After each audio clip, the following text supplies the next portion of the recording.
Shoot. Let's just see. What's up, Whitney? Hey, Nicole, how are you? If you are on YouTube or Facebook, make sure that you say hi when you come in because I cannot see when you have joined. What's up, TikTokers? Hey, Conchita. Hey, Blue Nevada. What is up, Maya? Tam Bam, good morning. Hey, hello, hello, hello. How is everybody? Everybody doing okay? Yes, baby. What's up, Peculiar Eve? You gotta wait for a while, okay? You get another one in just a little bit, okay? What's up, Catsmandu? Hello, hello. Hey, Erica. Good morning. Good to see you. Hey, Brianna. Hi, Edna. I was on last night. I know it had been a couple of days. What's up, Marky? Coolest mom ever. Good morning. Thanks, Cats. I appreciate that. Hey, Amy. Good to see you. How is she is the reason why I'm a little bit late is I had to give her meds. So I just finished watching from last night. All right. Hey, Gabe. Who did I miss? Hey, Sherelle. Good to see you. Now you're in Puerto Rico, just Puerto Vallarta. Well, okay. So you always want to make me jealous. It's okay though, Skyrider. I still love you. Hey, DJ. What's up, Farah? Bella doesn't want it right now. So you're asking Bella? Did you say she could have this? Bella, did you say she could have this for right now, and then you can get another one? Is that what you're saying? No. Okay. Can you get me the bag so I can get your sister one? She can't reach the blue bag. Do you want yours right now? Sorry, guys. Hold on. Do you want yours right now? No? Okay. I'm going to give this one to her. And then when you're ready for yours, I can just get you one out the bag, okay? Ooh, the stress. Hey, Brandy. Good morning. Hey, Penny. There is no impact on who is that? That accent. Oh, well, great. Let's see what you think. Come on up. That accent. Feel free to join. So good morning, Sandra. Good. Oof, I'm hitting the wrong buttons, guys. Give me just a second. What? Hold on one second. I'm trying to kind of get up. Yeah, give me one sec. All right, here you go, love. There you go, babes. Good morning, Sandy. Hey, Penny, how are you? So before I dive in with you for just a second, that accent, let me go ahead and just say, what's up, Big C? Good to see you. For those of you guys, if you are new to my lives and the way that I do things here, let me give you just a little bit of a level set so that everybody's on the same sheet of music. Number one, I just ask that everybody be respectful, right? Even if you disagree, let's do it from a place of respect and just having conversation. Number two, do not use slurs or of any kind, or you will be muted and booted from the live, right? So if you do that sort of thing, then you'll be booted. Do not type in all caps because that's reserved for moderators that need to give me information or receive grace. And then number three, the last one, number four, the last one is don't spam the comments. If you've got something that you want to say, feel free to say it. Just don't say it 5, 6, 7, 8, 9 times. So just go ahead and just say what you got to say and then go about your business. Okay. So having said that, as long as you guys can kind of adhere to those four things, then we should be able to have a decent live this morning and share some information that will hopefully be beneficial to everyone. And while I'm on that note, that reminds me to open up this particular thing.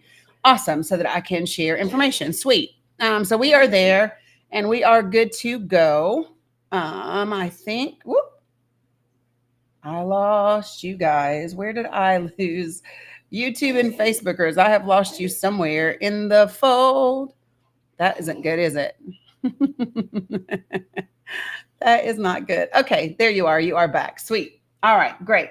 All right, so good morning, everybody. Good to see you. So we left off last night where we were talking about USAID and then being understanding exactly like how that organization works and how does it work in terms of not just global aid, but how does that impact the states in our country? And so we are going to talk about all of that this morning.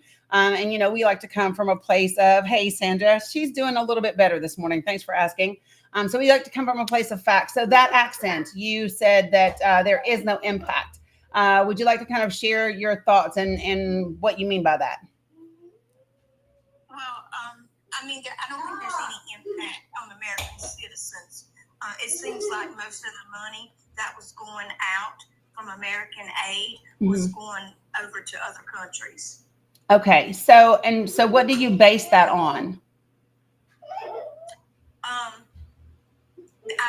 They had a whole list of ridiculous spending that was going out to other countries. One that I can remember, I don't want to say the exact amount because it's a high amount. I'm not sure the exact amount, but it was to study the loneliness of garment workers in India. So when you say they had this, who is they? The American Aid. No. You said they had a list. Who is they? There's a list on I think Politico's website, but I'm not sure. But also they had an oversight hearing committee. I do have that video in my hearted videos where they're in front of I don't know if they're in Congress or wherever, but you could see all the politicians in the back, and there's this woman who's going down the list of crazy stuff, and she's asking each one of them, do you think this helps the United States? Do you have I don't know if you can go to my hearted videos, but if you can see that. So are you aware that 3 months ago, USAID went through an internal audit, and they go through an audit every year? And unlike the Department of Defense, USAID has actually passed their audit every single year. And the things that you're... I'm sorry. Thank you. And when you say my hearted videos, that's not a legitimate source, right? And so I think that that's one of the things that is concerning is when there's no specificity or the information that's being put out is not coming from a legitimate source or a legitimate report, right? So here's what I can tell you. If you don't mind me asking, what state are you in? You don't have to tell me where you live, but do you mind me asking what state you're in? North Carolina, but it was okay. A video So from what? Congress. Okay, well, so first. Okay, so first, what I would like to do is look at the actual force. So when you say, Mila, don't get on your sister, you know she doesn't feel good. So when you're talking about a list, so let me ask you this. Did your list include that there was millions of dollars worth of condoms sent to a foreign country? Did your list include that? Well, I heard that, but I didn't see it. Okay, yeah, because it's not accurate. Right. It's not a real list. And I think the thing that people need to be aware of is that it's, well, so first, I'm not going to argue with you. And I would really appreciate it if you didn't keep interrupting me. Gotcha. Yeah. So I know I have ADHD. I promise I won't do it again. Yeah, I mean, I do too, but I still just, so when we talk about USAID.gov, well, you can't go there now because everybody's in it. All right. But anyway, let me see. If you look at the list of expenditures, what do you think that they do? What do you think that USAID, what do you think that organization actually does? It's supposed to help people around the world. Mm-hmm. So do you think that also benefits America? It depends on what it would be. The press secretary was naming a few. She didn't name a lot. She named a few.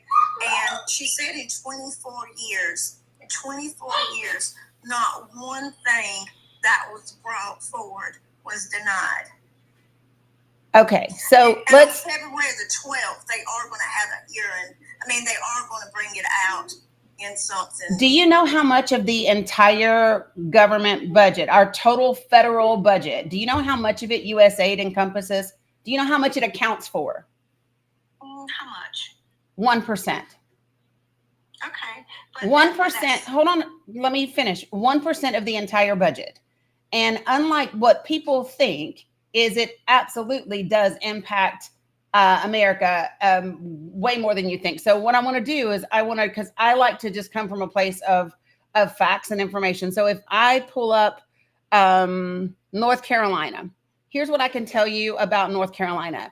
USAID partners with businesses, universities, nonprofits, and farmers across North Carolina to provide life-saving agricultural assistance around the world.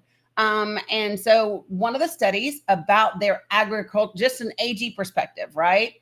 they get a return on investment of $8.52 for every dollar. So 27 large-scale North Carolina farmers fulfill direct orders for humanitarian assistance. So those 27 large-scale farmers in North Carolina have contracts with USAID to provide food for humanitarian assistance around the country.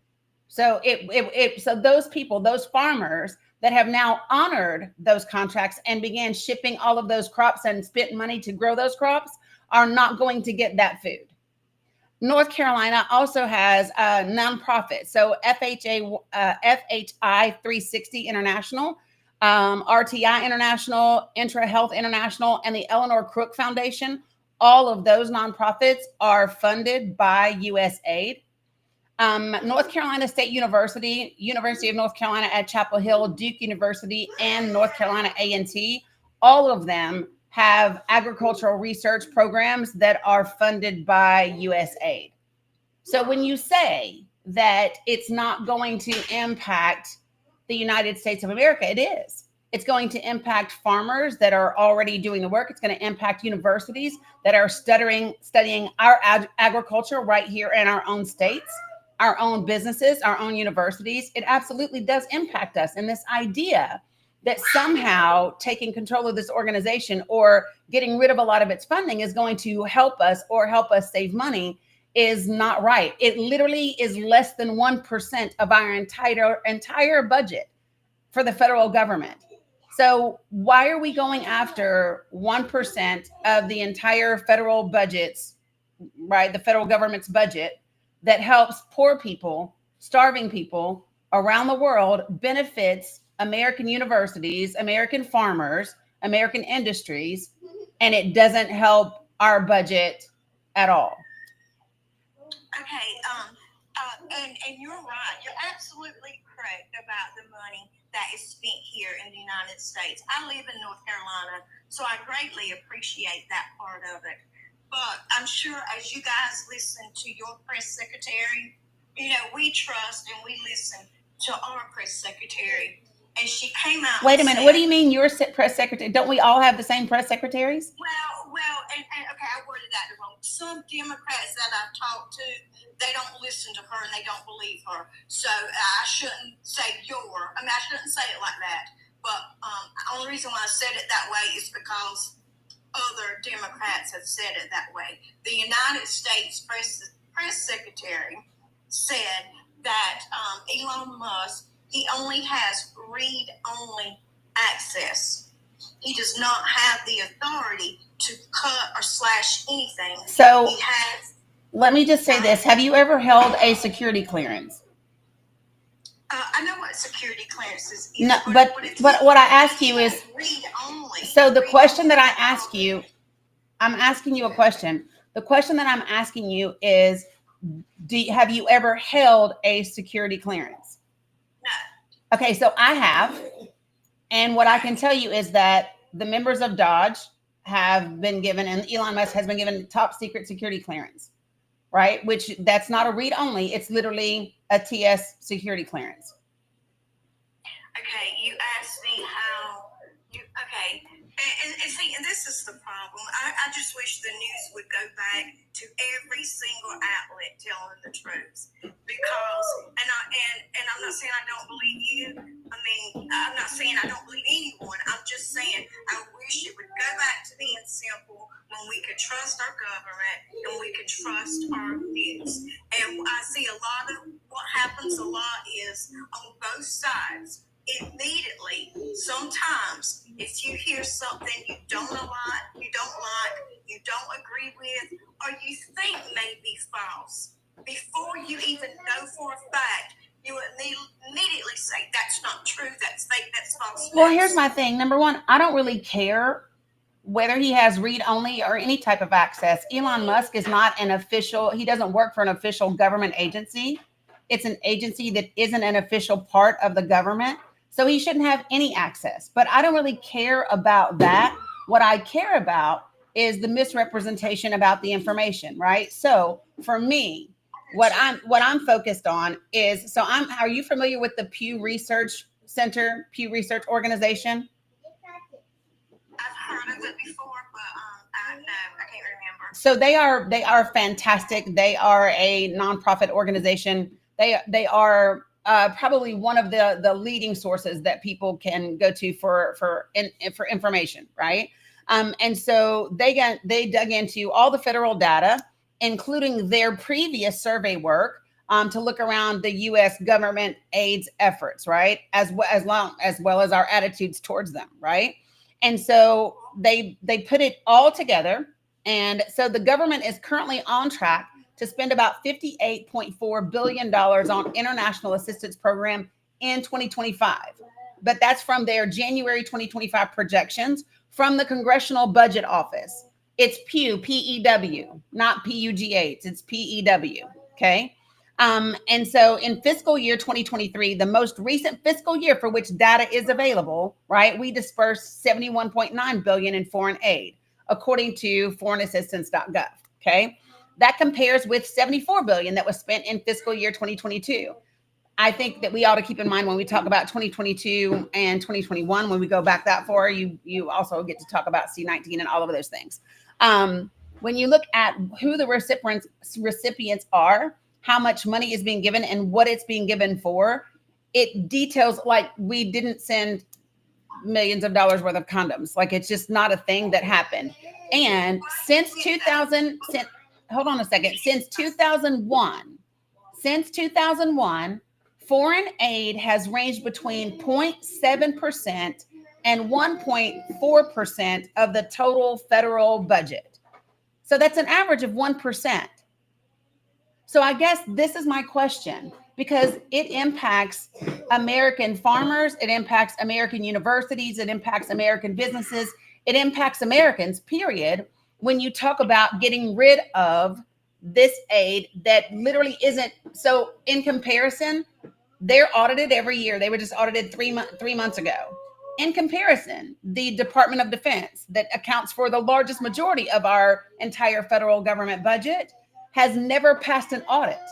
In the history of the United States of America, the Department of Defense, which accounts for the vast majority of our budget, has never passed an audit. So why are we not starting there? If the whole concern is, let's go where we have money that is just going everywhere and people aren't being accountable and people aren't being responsible, why are we going there? Okay, I have an answer for that. Okay, first, everything you read, I'm sure every American would be on board with that. What we have a problem with is the crazy stuff, like I think it's $50,000 on a trans comic book in Peru. And like I said, to alleviate the loneliness of a garment worker in India. And I know you're saying that these things are not true, but I just watched the video and you can see all the congressmen, you can see everything where they're asking them questions. They're going down the list and they're saying, okay, so why do we have this on here? And do you think that's effective? Do you think that's sufficient? It's the crazy things that's on that spending list is what we have a problem with. Okay, that's it. And like you just said, I totally agree with you that the Department of Defense needs to have an audit. And like you said, that audit has not passed in years and years. And it's a large amount that has not passed. So I feel like it would be smart to start at something smaller, since the Department of Defense is going to take a long time. Now, everyone that's go to my Hearted videos and just watch the video. But my Hearted videos is not an accurate video. Let me ask you a question. Like, seriously, how much do you know about deep fakes? How much do you know about them? The transcripts. You can read the transcripts. But that's not what I asked you. The question that I asked is, how much do you know about deep fakes? I understand that some videos can be made. They can have voiceovers. It can be AI. But if you would look, the transcripts matches the committee hearing. Because the transcripts are going to match the video. I'm not watching a video of a person like you saying, here's what was in the meeting. This is what they said. It's actually in Congress. You can see congressmen behind. You can see the back and forth testimony. Just look at it. If you don't, just look at it before you say it's misinformation. So, and I believe our press secretary named some of these things. Now, Trump either lied or got the information wrong. I can say that. I did not see the condom stuff. Some people were saying it's in another little package, but I can be honest and say Trump lied or Trump got it wrong. But I do believe our press secretary when she's reading these things. Now, as far as the government employees that are being fired or laid off or whatever, from my understanding, they are being offered 8-month severance. No, ma'am, they're not.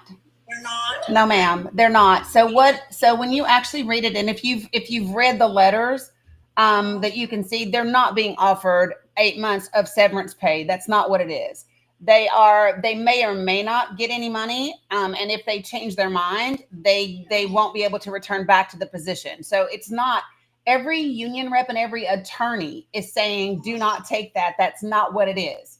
Let me ask you a question. While you were talking about, because I don't want to switch.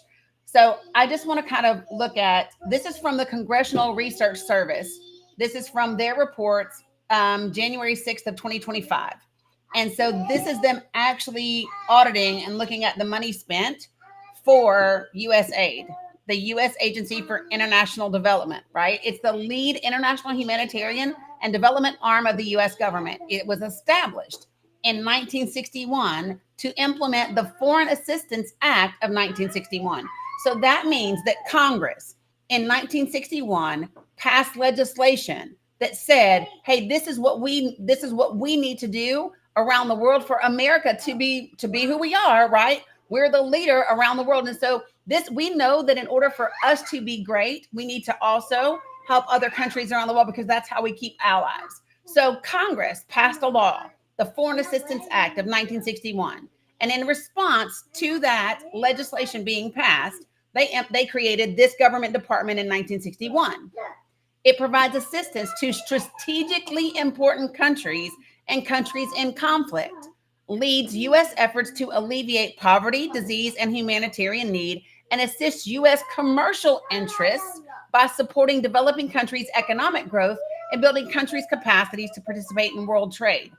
What people do not get about, no, it wasn't an executive order. Do y'all know when it says Foreign Assistance Act of 1961, that's a law. Y'all really should learn the difference between an executive order and the laws. So the same way that China has minerals that are critical to our military defense and the things that we create, like if we don't get certain minerals from China, some of our best, our most superior military weaponry is at risk. If we don't get it, excuse my language, but we're fucked. The same way that Canada was talking about putting reverse tariffs and not giving us some of the minerals that they give us, 90% of our antibiotics, y'all, come from stuff we get from China. Did you know that? Yes, ma'am. And okay. I agree with you. Oh, did I interrupt again? I thought you were done. Yeah. So no. And so here's the point that I'm making, right? This is easy to find. When I'm looking at this report, period, right? When we look at by sector and by region, the $17.2 billion by region is going to Europe and Eurasia. Only $12 billion is going to sub-Saharan Africa. 5.5 billion is multiple regions. The Middle East and North Africa is 3.9 billion. South and Central Asia is 1.9 billion. Like the vast majority of it is going to Western countries. Governance is $16.8 billion. How do we benefit from helping other countries remain stable and keeping their government stable? I'll tell you how. It's one of the reasons why we met with countries in the Northern Triangle, El Salvador and Guatemala and all of those. The reason why that's important is if we help other countries maintain stability and keep their government and keep them economically okay, right? We have what we call push-pull factors. So what pulls people to the country, right? It's America. It's the land of dreams, blah, blah, blah, blah, blah. But what pushes people to come here? What pushes people to come here is political instability, civil unrest, uprisings, conflict, wars, persecution, poverty. Those things push people to leave their countries and try to come here. So what is better for everyone is if everyone works together from around the world and we all say, hey, all of us can say, all right, we're going to help here and here and here and here. And when we help over there, it benefits our businesses because our businesses are supplying those products, whether it's agriculture or whatever, right? And so now we are building, it's not just about America first, because I'm going to tell you, if you really want to see an influx of immigration, let every other country around us fall to hell. And then guess what people are going to do? Come here in droves upon droves upon droves. Literally, people aren't thinking about this from a logical perspective. No, you're totally correct. And we're going to have a hearing on February. I think it was either the 12th or the 17th, and they're going to go through line by line and determine which one of these will be permanently gone. And yeah, I mean, now that was in Politico. That is in Politico. What is in Politico? Also, Politico was paid $8.9 million. No, they were not. Oh, sweet baby Jesus. Let me tell you exactly what Politico got. Let me give you, I don't care what the press secretary said. I'm actually going to tell you what they did and didn't get. Because I cannot handle, no, here. I'm actually going to, I care about facts. That's literally what I care about. I care about facts. And so I wish people would stop for just 2 seconds. I wish people would stop and question what you are hearing. What you are hearing, does what you are hearing make sense? Does it sound legitimate? Does it sound whatever? Does it sound in any way, shape, or form like it could be accurate? And wait a second. I'm gonna share something. So just give me one moment. Dear God, I can't. It just is it is so frustrating. It's so frustrating when people are like, 1 second. Can I say this? Listen to this. So do you remember when you guys kept telling us? Who is you guys and us? Okay, MAGA. All the news outlets kept saying the Hunter Biden laptop was a fake. Whenever we argued that it was true, you guys said 51 FBI agents signed off saying it was true. And it was in Politico, and it was in this, and it was in that. Now we know that part was not true. Your media sometimes gets it wrong. Your media and gets it right. let me just I'm not talking about Hunter Biden. I want to talk about things that are actually relevant. And I'm going to tell you why I want to talk about things that are relevant, because Hunter Biden has never ever been he's never been in political office. He's never worked in a government agency. I literally could give zero fucks what Hunter Biden does. What I want to talk about for just a second, here's what I want to talk about. Hold on for 1 second. I want to, listen, I just told you, I'm not talking about Hunter Biden.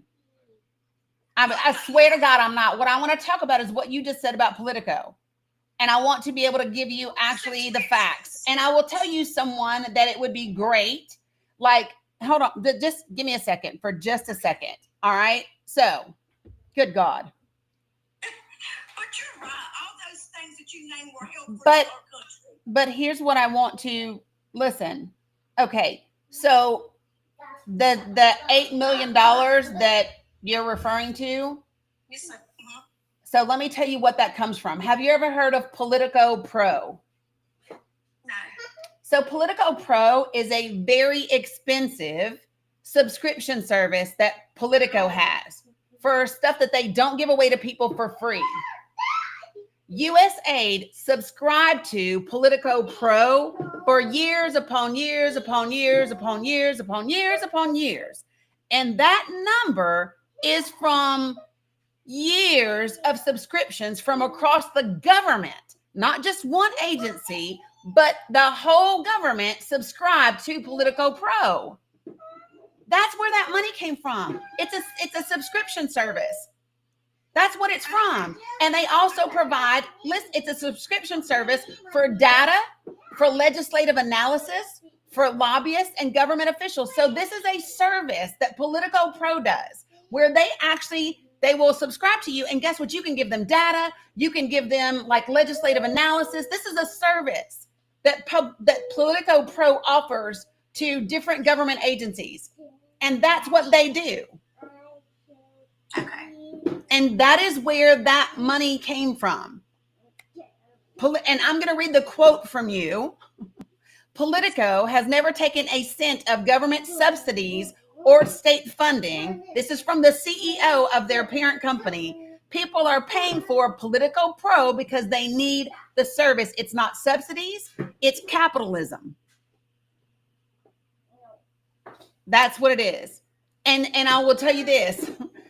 Lauren Boebert, her office, when she was parroting the same thing that you just said, her office paid $7,150 for a year-long subscription that started last January. She was subscribed to the very thing that she's lying about. So let's just say that some of the things that I said, like I said, you were right about the American aid that helps the country. Okay. But what about some of the things, if they turn out to be true, about the ridiculous spending, like the comic book in Peru, the lonely garment worker? We spent $2 million on trans surgery, which I can kind of understand that in Guatemala. I can somewhat understand why we would do that in Guatemala. But these are just some of the things that I can remember. What if we do cut out some of the things that are not needed? We don't need to know about whether the guy's lonely in India. I've heard crazy things. The press secretary didn't say it, but I'm hearing things about cloud study and if a duck's echo. If a duck quacks, echoes. Now, some of those things, no, I don't believe because I haven't heard the press secretary said it, and I didn't see it in the hearing that I watched a while ago. So let me ask you a question. Do you believe that an organization that makes $200 billion a year should pay $0 in taxes? They should pay, no. Okay. Do you believe that if a $200 billion company actually paid their fair share of taxes, it would be more than $50,000 that may have been spent for a comic book?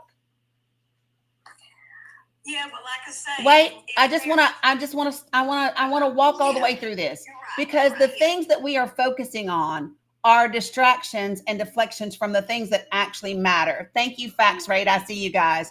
Appreciate you all. If there are 60 of them, then that adds up. But it's not. And it doesn't add up nearly to what accurate taxes for $200 billion would be.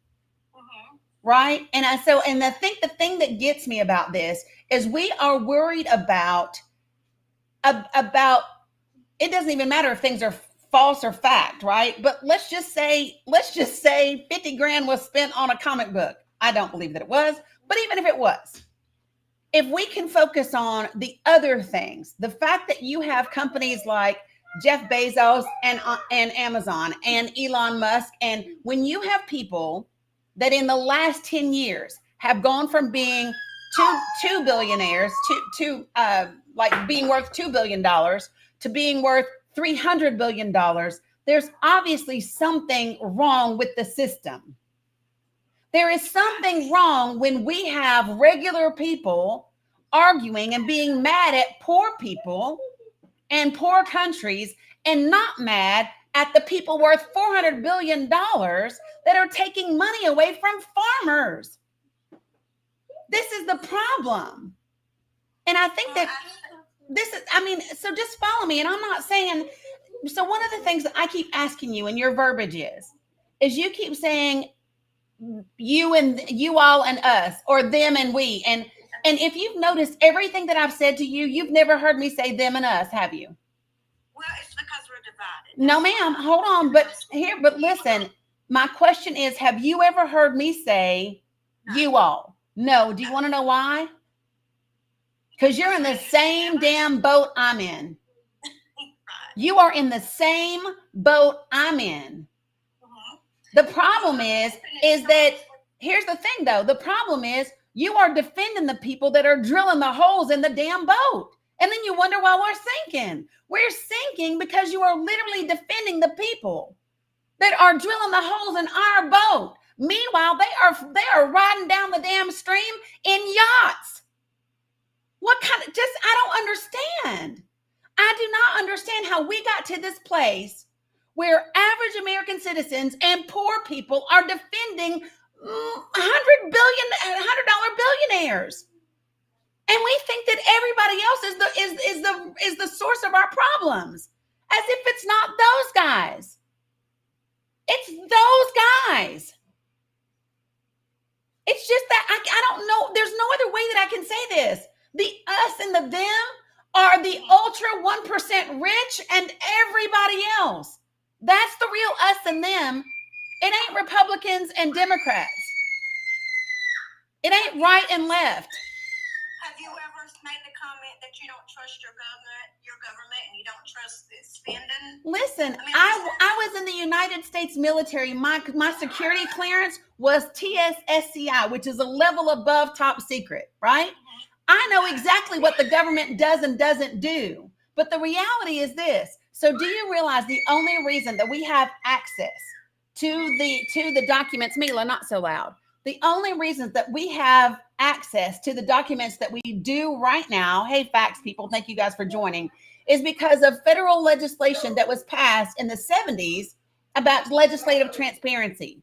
And if that goes away, you no longer get to know what the government is doing.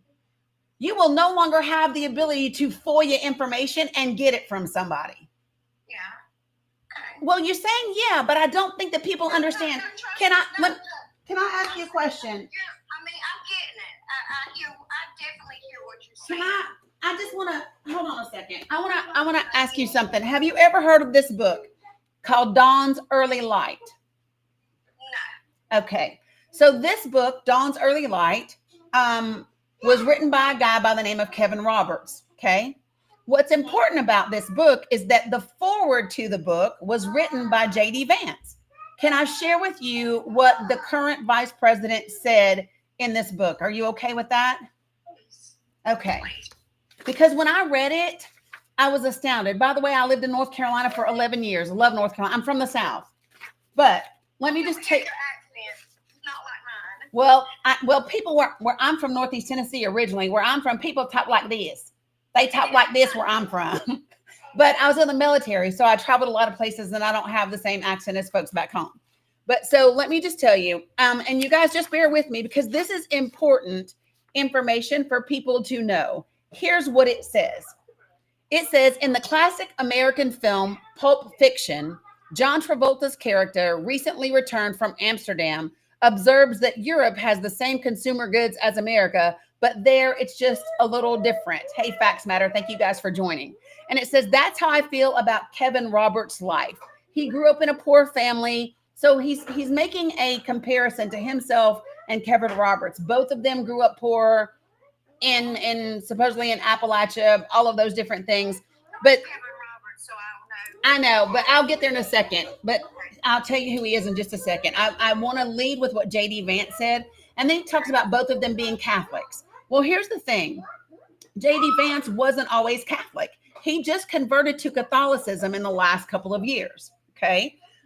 Catholics have a lot of money and a lot to do what's happening in our country right now. So let me tell you. So he's writing and he's talking about Kevin's history and his history and whatever, and then he's talking about the problems in the country and the fact that what used to be considered conservative under Reagan and everybody else, hey Mel Gray, isn't conservative enough anymore. And he says, here's what he says. Kevin Roberts is trying to figure out how we preserve as much of what worked in his own life while correcting what didn't. Now, the problem that I have just with that statement, Kevin Roberts is trying to figure out how we preserve as much of what worked in his own life. Well, what worked in his life might not work for everybody else, right? And then he says, and fixing what didn't. And he says, to do that, we need more than a politics that simply removes the bad policies of the past. We need to rebuild. We need, listen to that, I'm quoting, we need an offensive conservatism, not merely one that tries to prevent the left from doing things we don't like. And here's what he says. Here's an analogy I sometimes use to articulate what the previous generation of conservatives got right and wrong. Imagine a well-maintained garden in a patch of sunlight. It has some imperfections, of course, and many weeds. The very thing that makes it attractive for the things that we try to cultivate makes it attractive for the things we don't. In an effort to eliminate the bad, a well-meaning gardener treats the garden with a chemical solution. This kills many of the weeds, but it also kills many of the good things. Undeterred, the gardener keeps adding the solution. Eventually, the soil is inhospitable. Appreciate you guys' facts. Thank you. And then he says, in this analogy, modern liberalism, Mila, not so loud. In this analogy, modern liberalism is the gardener. The garden is our country, and the voices discouraging the gardener were conservatives. We were right, of course, in an effort to correct problems, some real and some imagined. We made a lot of mistakes as a country in the 1960s and 1970s. But to bring the garden back to health, it's not enough to undo the mistakes of the past. The garden needs to not just stop adding a terrible solution, though it does need that. It needs to be recultivated. As Kevin Roberts writes, quote, it's fine to take a laissez-faire approach when you are in the safety of the sunshine. But when the twilight descends and you hear the wolves, you've got to circle the wagons and load the muskets. We are now all realizing that it's time to circle the wagons and load the muskets. In the fights that lay ahead, these ideas are an essential weapon. So this book, hold on, Mila. So this book is written by Kevin Roberts. Kevin Roberts was, up until July of last year, he was the president of the Heritage Foundation. Okay, that's who he was. In this book, Kevin Roberts talks about his view. Now, remember, this is the current vice president. J.D. Vance wrote the foreword for this book. I want you to hear what Kevin Roberts thinks about us. And yeah, it just came out. It came out the week after the election. It came out November 12th. Yeah. I believe, I mean, that could be true about the Democratic Party, but I feel like the Biden administration, Democratic Party went rogue. Hold on a second. I want to finish because I don't want to deflect. I just don't. I want to stay here for just a second. Because then he goes on to talk, and here's what he says. So this is a book, like I said, it came out November 12th of 2024. Now, I want you to keep in mind that J.D. Vance said we need to undo the things that we did in the 1960s and 1970s as a country. So when you think, I don't know how old you are, but I'm over 50. So let me ask you this. When you think about what did we do as a country from a liberal standpoint that changed the country, what do you think that is? What did we do in the 1960s and 1970s that was considered liberal? Oh, you mean what we did now? Like I said, I just think the party went rogue. No. What did we do in the 1960s and 1970s that were considered liberal? What were liberal movements of the 60s and 70s?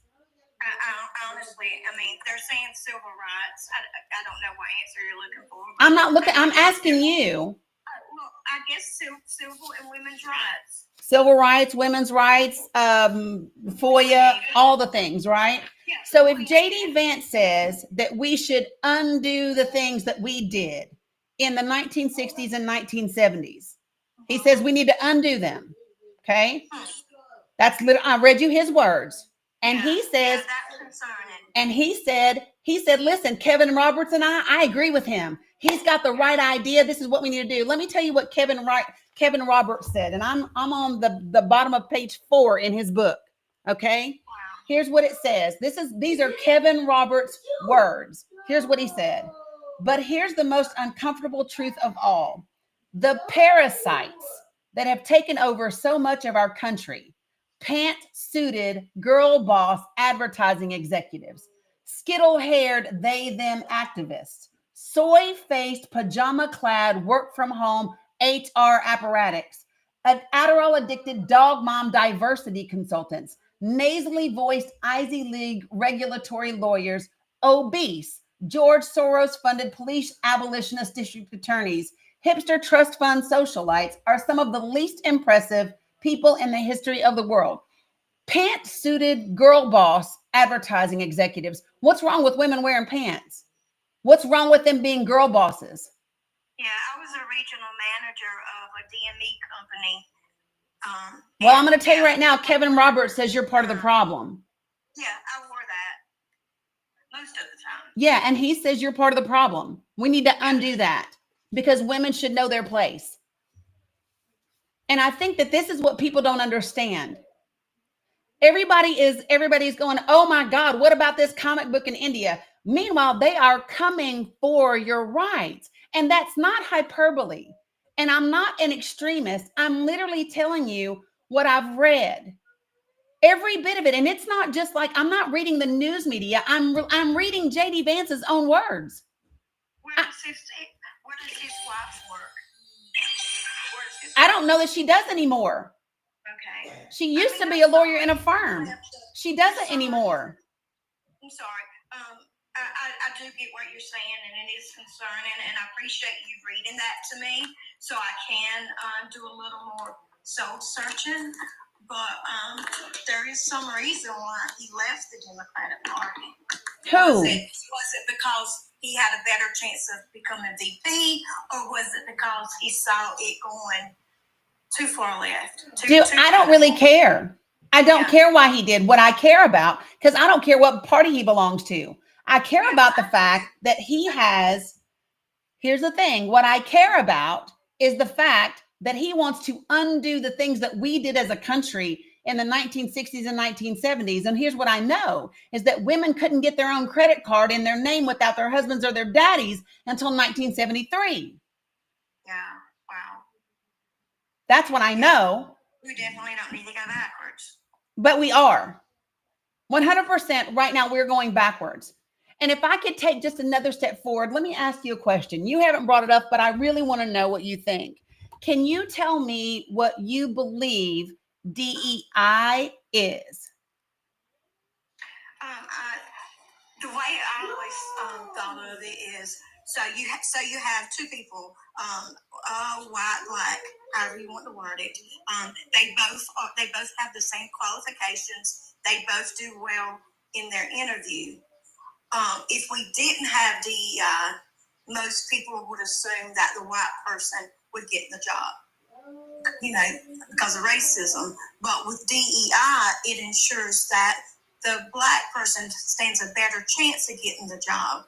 Okay, so what you are describing is affirmative action. That's what yes. Affirmative action is not DEI. They are not Don't they work pretty much the same? No, ma'am, they do not. Can you explain? Sure, I sure will. I'm sure you are. Yep, I sure am. So affirmative action is about ensuring that you hold a certain percent. So let's just say that I'm a university. We know that at one point in time, only white people were allowed to go to universities in the United States of America, right? Yes. And a lot of those people are going to be legacy.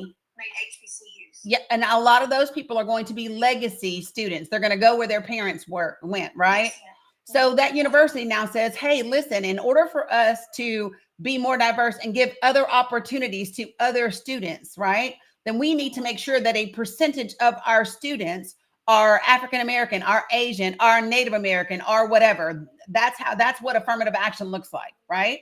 However, DEI, and I'm going to take them one letter at a time. We're going to start number one with D. What does the D stand for? Oh, diversity. I Yep. was reading the comment. That's okay. So when we think about diversity, what are some ways that we are all diverse? There's a lot of ways. Yep. So race, sex. disabled, right? Gender or sex, right? We could talk about age, right? So ageism, our economic status, all of those things are things that make us different. So I'm so sorry. Sure. What's your pronouns? Because I normally say yes, ma'am, or no, ma'am, and I don't. Yes, ma'am, or yes, sir, and I don't want to offend you. Oh no, you won't offend me. I mean, I'm she, her. I'm cis heterosexual. Yeah. I thought so. I just wanted to make sure. Yeah, no worries, and I appreciate you asking. There are other people in the room that may identify differently. But so when we think about, here's the thing: diversity asks who's in the room or trying to get in the room. That's what diversity asks. So diversity says, hey, if I'm in an elementary school classroom and I have a student in a wheelchair, they're trying to get in the room. Is there a desk that accommodates that child in the wheelchair? Exactly. Diversity asks who's in the room or who's trying to get into the room and what makes us different from each other. And so are we all able to kind of have access? That's the D, right? So diversity. Do you believe that diversity is good for us as a population or bad for us? Definitely needed. Yeah, it's good for us. Here's what we know. If you actually look, there's an article, I want to say in Forbes, but don't quote me on that. But what we know is the most successful corporations are the most diverse. They make the most money because what happens is if I'm in a room, so let's just say I'm in a room and everybody in the room looks like me, prays like me, lives like me, loves like me, thinks like me, and all of those things, right? When we go to make policy, we can only make that policy or the programs from our perspective because we haven't lived anything different. But if I have somebody else in the room who says, and I'll give you an example, I have learned a ton from Native Americans, right? So if I have a Native American in the room and I have an Asian American in the room and I have a Pacific Islander in the room and I have a European in the room and I have an African in the room and I have a Russian in the room, if I have all of those people in the room, now when we make policies, we are going to think about, we're going to hear different perspectives from everybody on the room and how it might affect them and how they might look at things. That is the benefit of diversity, right? It doesn't mean that if you are qualified and a minority is qualified, they're going to pick the minority over you. That's not what diversity means. Diversity is simply creating a culture, an environment within your organization, whether that's a corporation, whether that's a school, whatever that is. It says, listen, we need to have more diverse people. So it's one of the reasons why for so long, Congress was made up of just what? White men. Yeah. White men. And so guess what? They made laws based on what men think. Can you and I agree that many men don't know a damn thing about women, especially our reproductive organs? Definitely. Okay. So the problem is the more women that we get into Congress, the more women that we get into our state legislatures and on our city councils and all of those things, they get to share different perspectives, different experiences that help us expand the way that we do things. It's just better. Absolutely. So that's diversity, right? Don't you think we've come so far that do we still need it? Absolutely, we do. Absolutely, we do. And I'll tell you one of the reasons we do. So one of the last things that I was working in Atlanta a couple of years ago, right? And the organization, I walked into my first day there, it was an all hands meeting, right? And I walked into the all hands meeting and part of it, they were showing like a PowerPoint. It was the first organization I had ever been in where the PowerPoint was going and there was a recording playing, right? And they had a member on staff who was up there beside the PowerPoint, and she was signing what the recording was saying. Wow. That's inclusion, right? Exactly. That's I've inclusion. been to a number of training sessions, and we never had that. Right. And so this is what I'm saying. When we say we've come so far, we have, but we've not come nearly enough. The fact that people believe that DEI is affirmative action tells me we haven't come far enough. Yeah. The fact that DEI is being demonized right now and corporations are getting rid of it tells me we haven't come far enough, because if we had, people would know that it's a good thing and they would be fighting for it. DEI protects women, it protects children, it protects people with different learning abilities, different physical abilities, all the different things, right? So that's just the diversity part. The second part is the inclusion. So I'm a mother and a grandmother. Are you a mom or an auntie, a sister, anything? I have two, and one's in South Korea, military. He's been in going on 6 years. So wait, do you mind me asking where in South Korea? Camp Humphreys. Okay, so I went to Camp Humphreys a long time ago, back in the day, and had a good time. I was stationed in Yongsan though. Here, you want to make those? Sit down there, baby. But so your patience with me. No, I know it's interrupted a lot, and I know you're having to go over basic stuff. No, here's my thing. This is how we learn.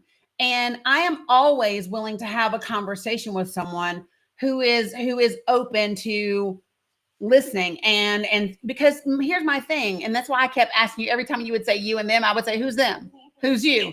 Because we are in the same boat, right? So inclusion. So think about this. When you're raising children, when we talk to our children there and they're in school, okay, what do we tell them about the poor kid in class, or the disabled kid in class, or the kid who maybe has been burned and they have a scar on their face? What do make fun? Yep, and to make them feel what? Welcome. Included, right? We want we want them to be, and that's my thing. So why in the world is inclusion suddenly a bad thing? Why would we ever want people to not feel included? I think most people felt like I did, that is a given. It's automatically, I guess they feel like they give people too much credit. That everyone's going to have good intentions. But so here's the thing. So follow me. What I can tell you is, I told you I grew up in Northeast Tennessee and I'm over 50. So that means I was born in Northeast Tennessee, where the most diverse county where I'm from is still 91% white. Okay.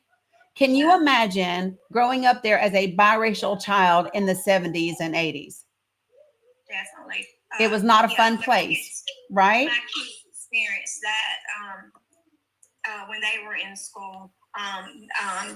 They're not black, but they're Native American. Got it. So you get it. And they didn't have the blonde hair, blue eyes, pigtails. All the things, right? So we want people to feel included. And what we know is your own children have the experience of knowing they're not always included. They're not always welcome. I think when we think about the fact that, oh, everybody is always included and it's the default, that comes from a place of privilege.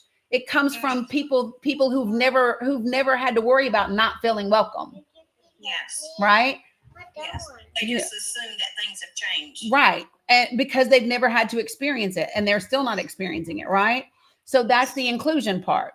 And then comes and I'll give you another example. Which one did you want, baby? This one? That one? So grandbaby's making crafts. So the other part of it is, let's just say, for example, it's the holidays, it's December. And I have to understand that some people celebrate Kwanzaa and some people celebrate Christmas and some people celebrate, like, people have different religious beliefs and they honor different things. And so inclusion means saying happy holidays doesn't take away Christmas. I can still say Merry Christmas, but I can also say happy holidays, because I want everyone to know that I honor whatever it is that they celebrate, you know?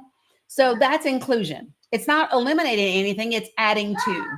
We're adding to, right? Just because one day it may be, though. Honestly, I'm afraid one day it may be. Based on what, though? because so many different people, and here we're going to go with, I want to keep things white. I just feel like so many people are coming in across the border with so many different traditions and customs that ours will get dropped along the mix to make everyone feel inclusive. And before you know it, our flag's gone, 4th of July, Christmas, all of our customs and traditions are gone. Okay, well, but follow me. Okay, so how long have we had immigration? But since the beginning of the United States. Have we lost Christianity yet? No, I think we're living in a time where more people are demanding and more people are getting offended. No, but people aren't offended. Who's offended? So is your town still putting up decorations? They are. Yes. Right? Are you still off on your holidays? Like nothing has changed. That nothing has changed. And by the way, Christianity is a huge part of many Hispanic cultures. Not many of them are Catholic. So like this idea that just because they're coming from across the border means they're not Christian is not accurate, right? So Christianity hasn't gone anywhere at all.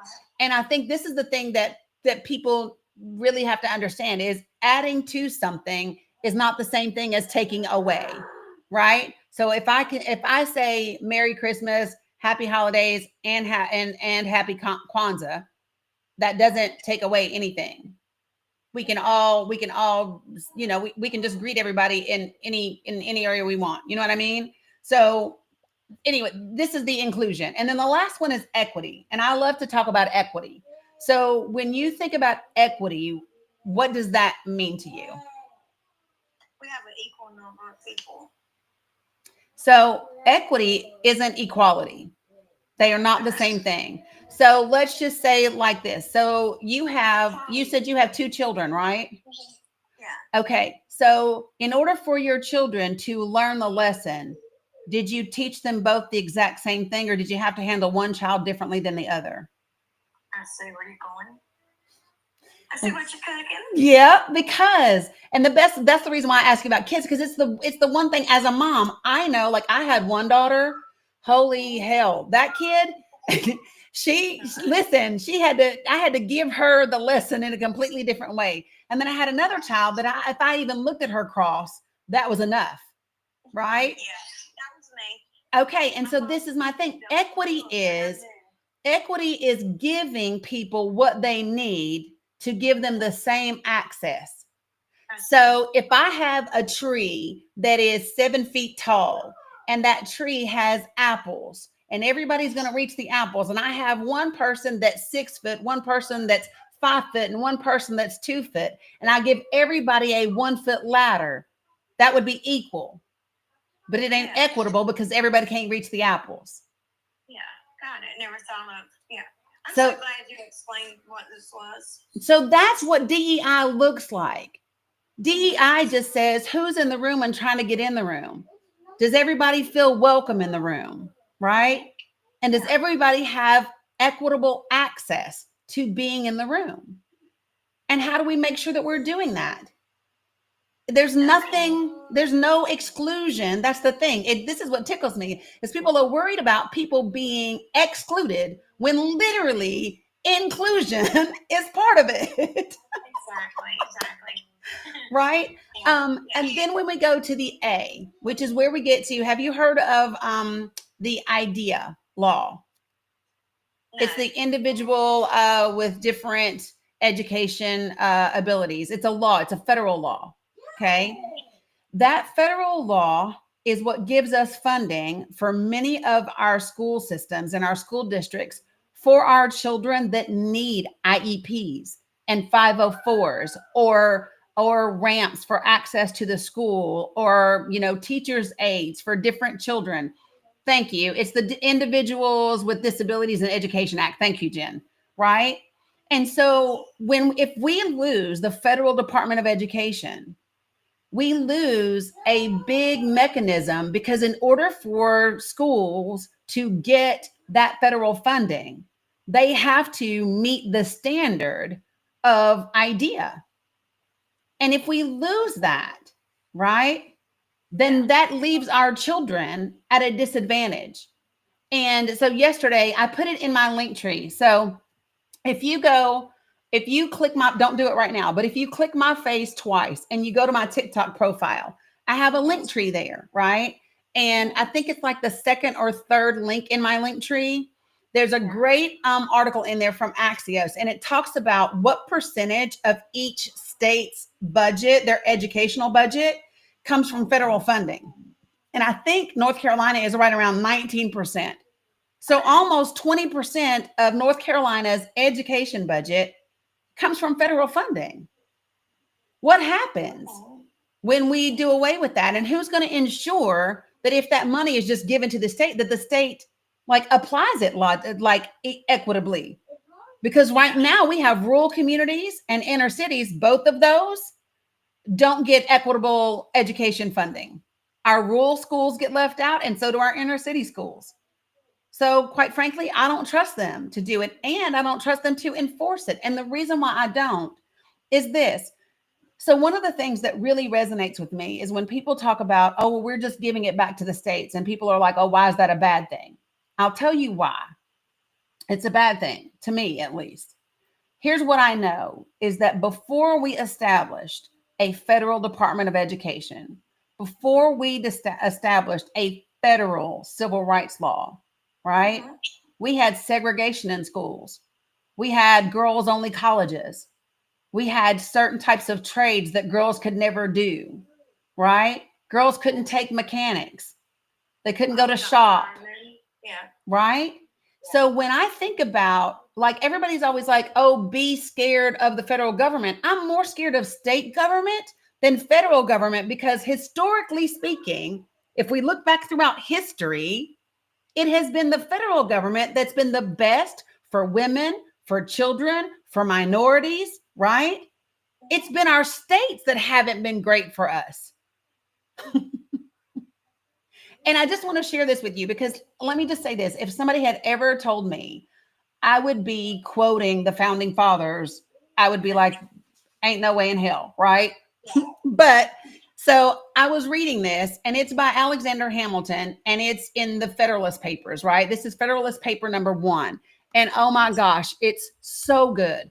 I'm only going to read parts of it, but I highly recommend reading all of it. But so just y'all bear with me while I share this, because I love it. So this is Alexander Hamilton. This is Federalist Paper number 1. Okay. And here's what he says. To the people of the state of New York, after an unequivocal experience of the inefficiency of the subsisting federal government, you are called upon to deliberate on a new constitution for the United States of America, right? We've come out from under Great Britain. It wasn't great. We got to come up with this new constitution, right? And he says the subject speaks to its own importance, comprehending in its consequences nothing less than the existence of the Union. Listen, this Constitution, we've got to do it right, because it's going to determine whether or not the Union even exists. Are we going to be the United States of America, right? And then he says, the safety and welfare of the parts of which it is composed, and the fate of an empire, in many respects the most interesting in the world. It has been frequently remarked that it seems to have been reserved to the people of this country by their conduct and example to decide the important question whether societies of men are really capable or not of establishing good government from reflection and choice, or whether they are forever destined to depend for their political constitutions on accident and force. If there be any truth in the remark, the crisis at which we are arrived may with propriety be regarded as the era in which that decision is to be made, and a wrong election of the part we shall act may, in this view, deserve to be considered as the general misfortune of mankind. In other words, if we don't get this right, holy crap. And then he goes on. Yeah, I've never read it, to be honest. Yeah, you're right. So the next 2 paragraphs is all I'm going to read, and this is what he says. Sure. This idea will add the inducements of philanthropy to those of patriotism. He said, so we will add philanthropy to patriotism in this new constitution to heighten the solicitude which all considerate and good men must feel for the event. Happy will it be if our choice should be directed by a judicious estimate of our true interests, unperplexed and unbiased by considerations that are not connected with the public good. So he said, oh my gosh, how amazing would it be if what we choose to put in this Constitution isn't deterred or it's not affected by anything that's not for the public good, not corporations, not people, not politicians, but by the public good, right? Man to know to include that in there. Yes, and they like by the time I finish this, you're going to be like, oh my God, because it's so amazing. So then it says, but this is a thing more ardently to be wished than seriously expected. The plan offered to our deliberations affects too many particular interests, innovates upon too many local institutions, not to involve in its discussion a variety of objects foreign to its merits and of views, passions, and prejudices, little favorable to the discovery of truth. Yes, you only need to use a little bit, okay? So he says, listen, we want to make this union, and this union should be great, and it should only focus on the public good. But we got to deal with all these local institutions, these local people, these local folks that already have their own prejudices, and they already have their own passions and their own views. And, you know, I don't know if we're going to be able to do this. And then he says, baby, I can't find where it starts. You ever tried to look at craft tape and find out where it starts? I hate it. Holy jeez. Hold on. Baby, Tutu can't find it. Ask Bella to see if she can find it. And then this last part is amazing.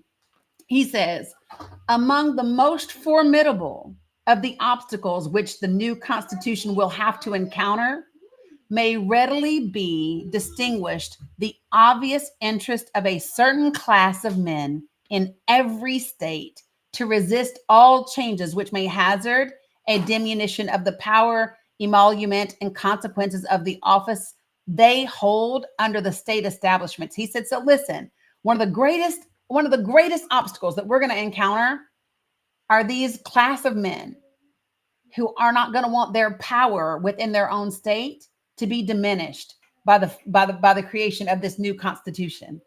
And then he says, in addition to that class of men, he said, we're also going to have to worry about this, the perverted ambition of another class of men who will either hope to aggrandize themselves by the confusions of their country or will flatter themselves with fairer prospects of elevation from the subdivision of the empire into several partial confederacies than from its union under one government.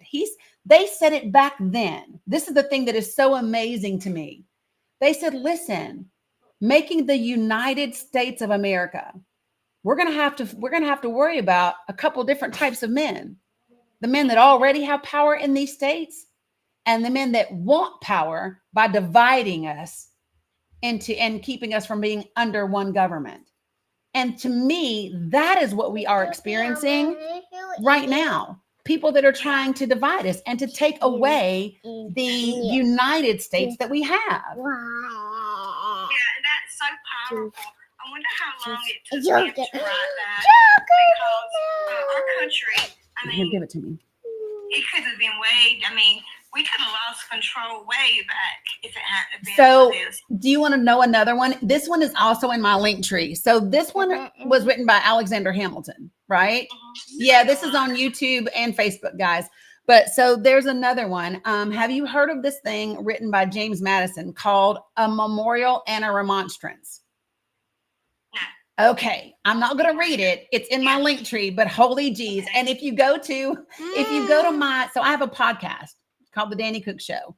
So if you go and you listen, I think the last episode that I did it included this. Did you? What, baby? No. Well, you're eating it. Put your yogurt up there on the counter, babe, and eat it up there. But so here's what he's talking about. So this thing was written by James Madison in 1785. So just 9 years after we got our independence from Great Britain, right? And here's what was happening. So in the state of Virginia, in the Commonwealth of Virginia, what was happening is they were trying to pass legislation in the Commonwealth of Virginia that that allowed federal funding or state funding for a Christian teacher, right? And immediately James Madison said, wait. He said, have we forgotten the lessons that we learned about putting religion into our government? Because that's the whole reason we came here. He said, did we not learn our lessons? Because every time religion gets mixed with government, people suffer. Exactly. And so he lists, it's this really beautiful document where he lists the 15 reasons why the people should be opposed to putting religion into government. And it is, it's called A Memorial and a Remonstrance. It's linked in my link tree, and it's so powerful. Like, when he talks about it, oh my gosh, hold on. Because of course I have the folks who follow me all the time. They know I have it like pulled up, but here it is. A Memorial and a Remonstrance by James Madison. And I skipped like people's little commentary on it because I just want to get to what he says. But he just says, listen, we, the subscribers, the citizens of the said Commonwealth, have taken into serious consideration a bill printed by order of the last session of General Assembly entitled, quote, a bill establishing a provision for teachers of the Christian religion, end quote, and conceiving that the same, if finally armed with the sanctions of law, will be a dangerous abuse of power. We are bound as faithful members of a free state to remonstrate against it and to declare the reasons by which we are determined. And so then he lists these 15 reasons. But in addition to talking about what an abuse of power it is and all of that, he then says, listen, not only is it an offense to man, but it is an offense to God.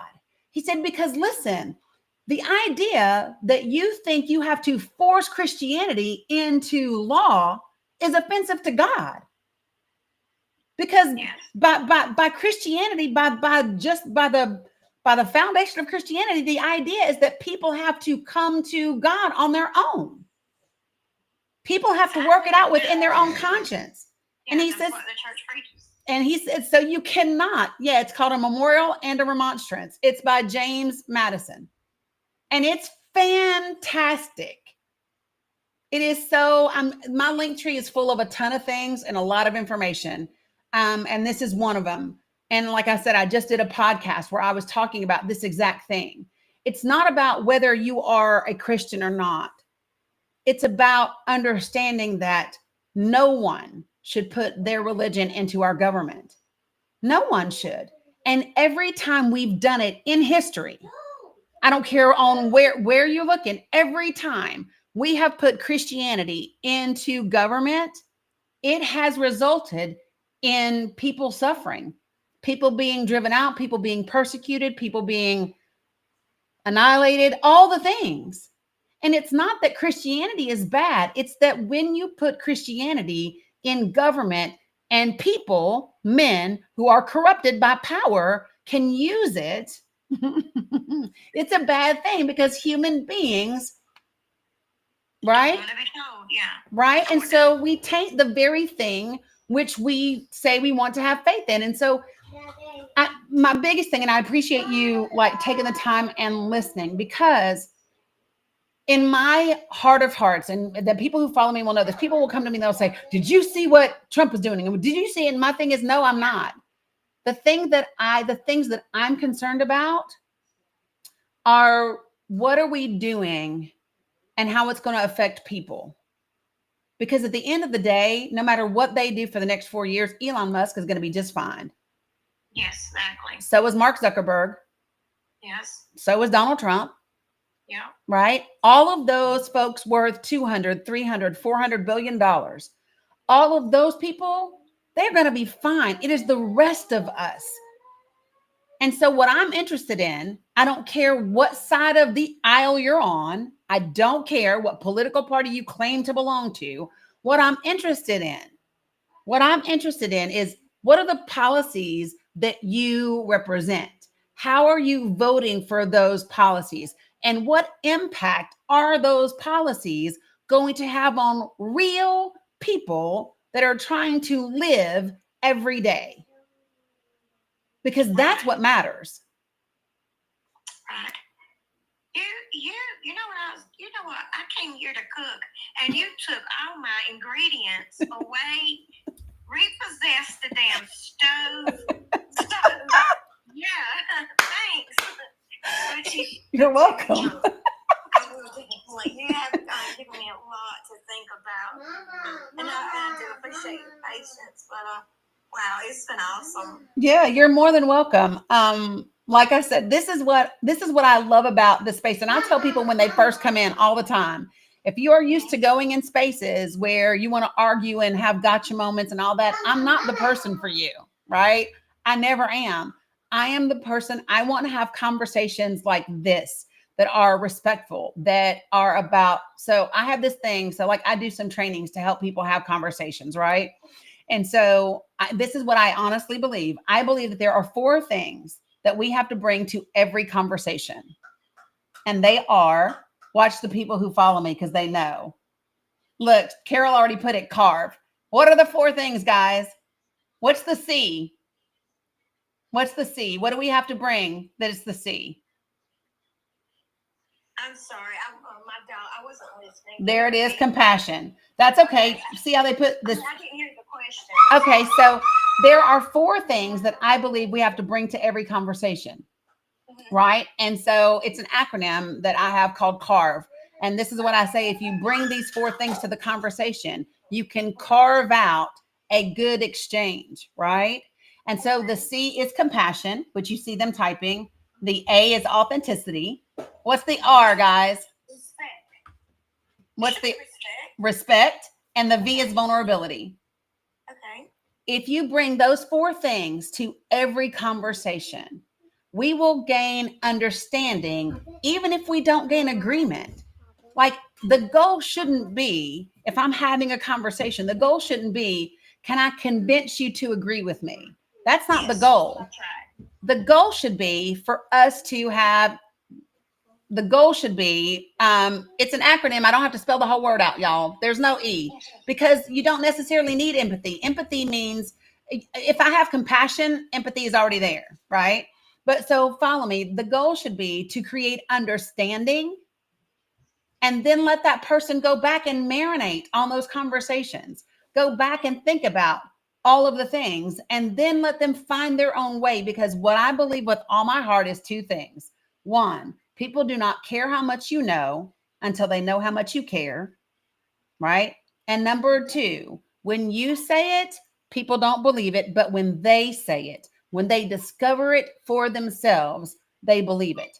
It's why I've taken the time to put together my link tree. Watch, when you see it, you'll be like, holy hell, my link tree is very extensive, because I want people to go read it for themselves. You go find it out.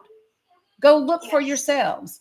Oh, I plan to. My daughter is going to be so proud of me. So, yeah, she's a liberal Democrat, and she's like, Mama, would you stop with this Trump stuff? And yeah, so can't wait to see her today. I love that. I love that. See, I love that. And now you guys can talk about it. Yeah, without arguing. I mean, I literally had arguments with my daughter. So yeah, I'm really anxious to talk to her.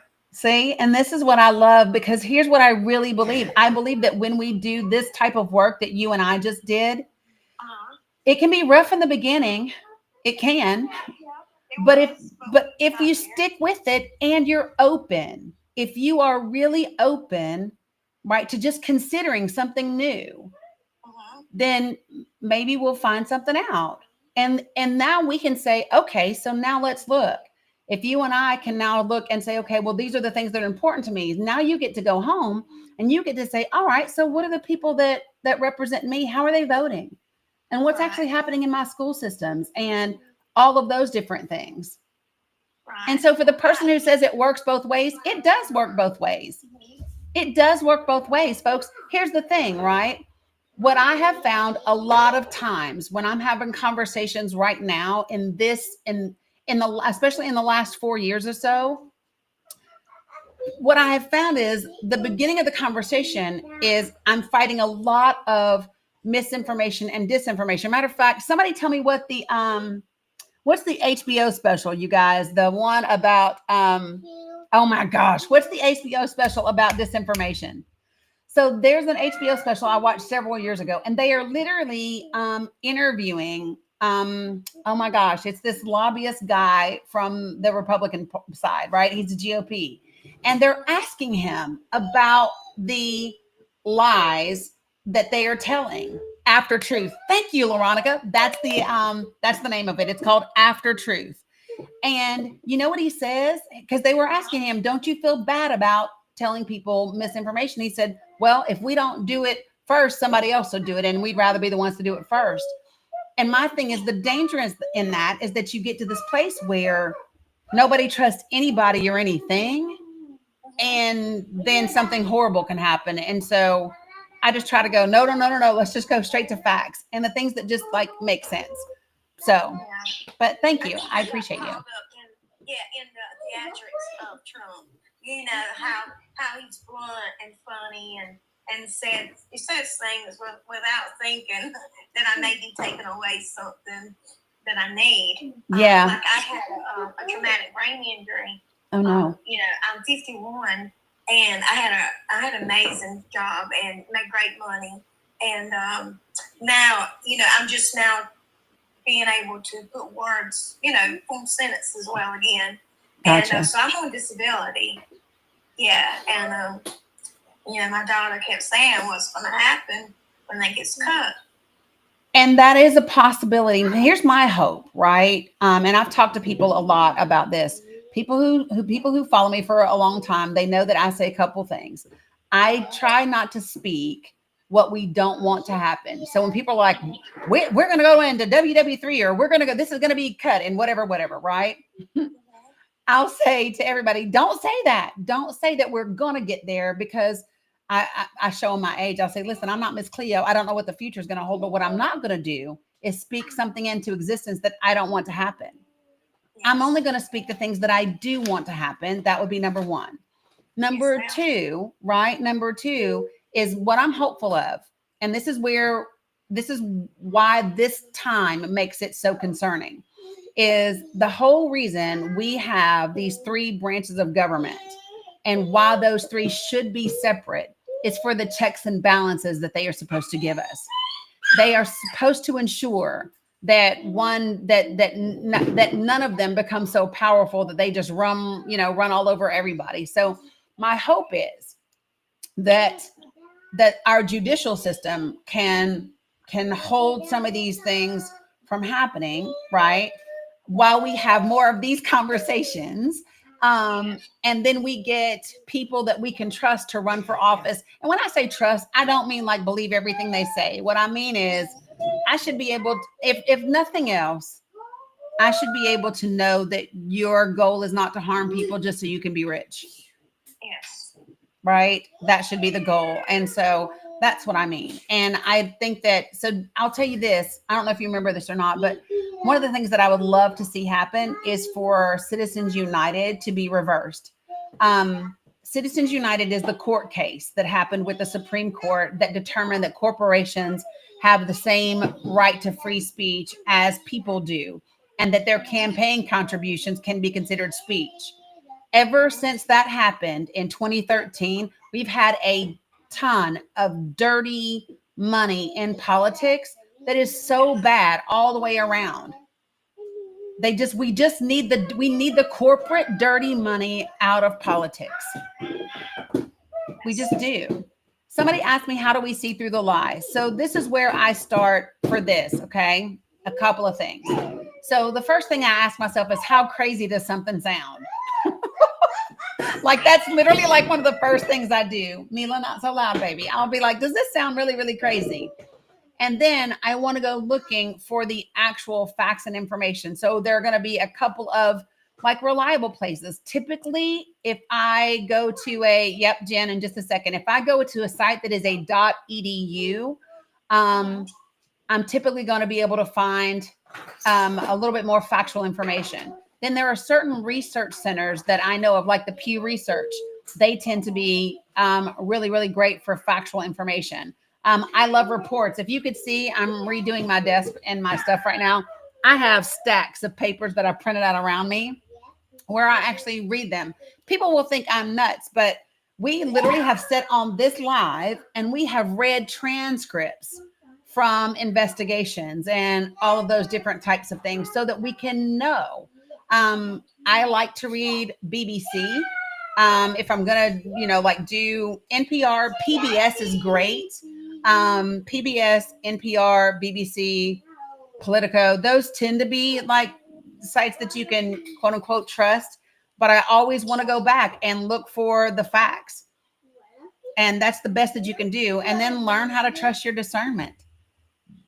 That's it. And what I know is that if something is pitting me against somebody else, then it's probably not. They've got C-SPAN, right?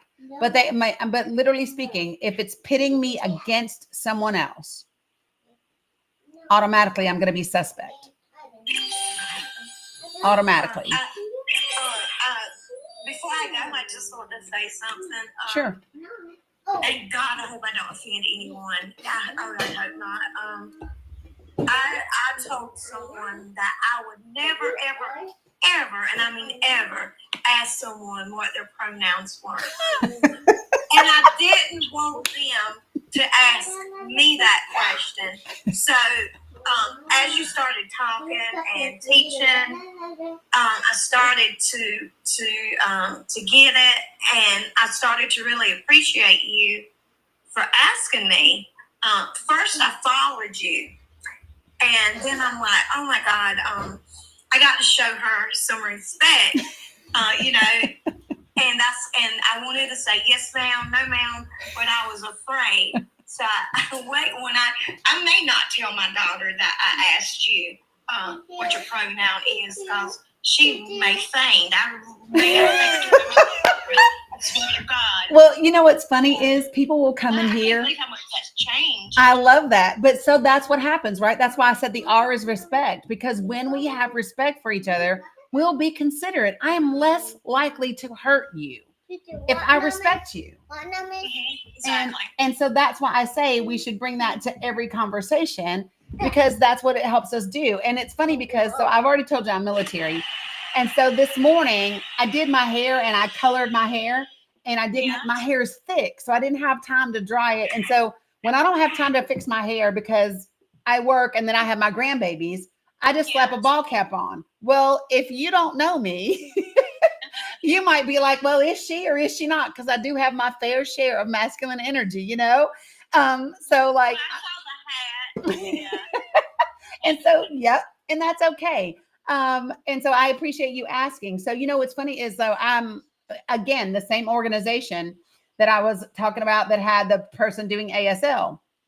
They, it was the first time I'd ever worked with, they were younger people, right? So it was the first time I'd worked with a couple of people whose pronouns were they, them, right?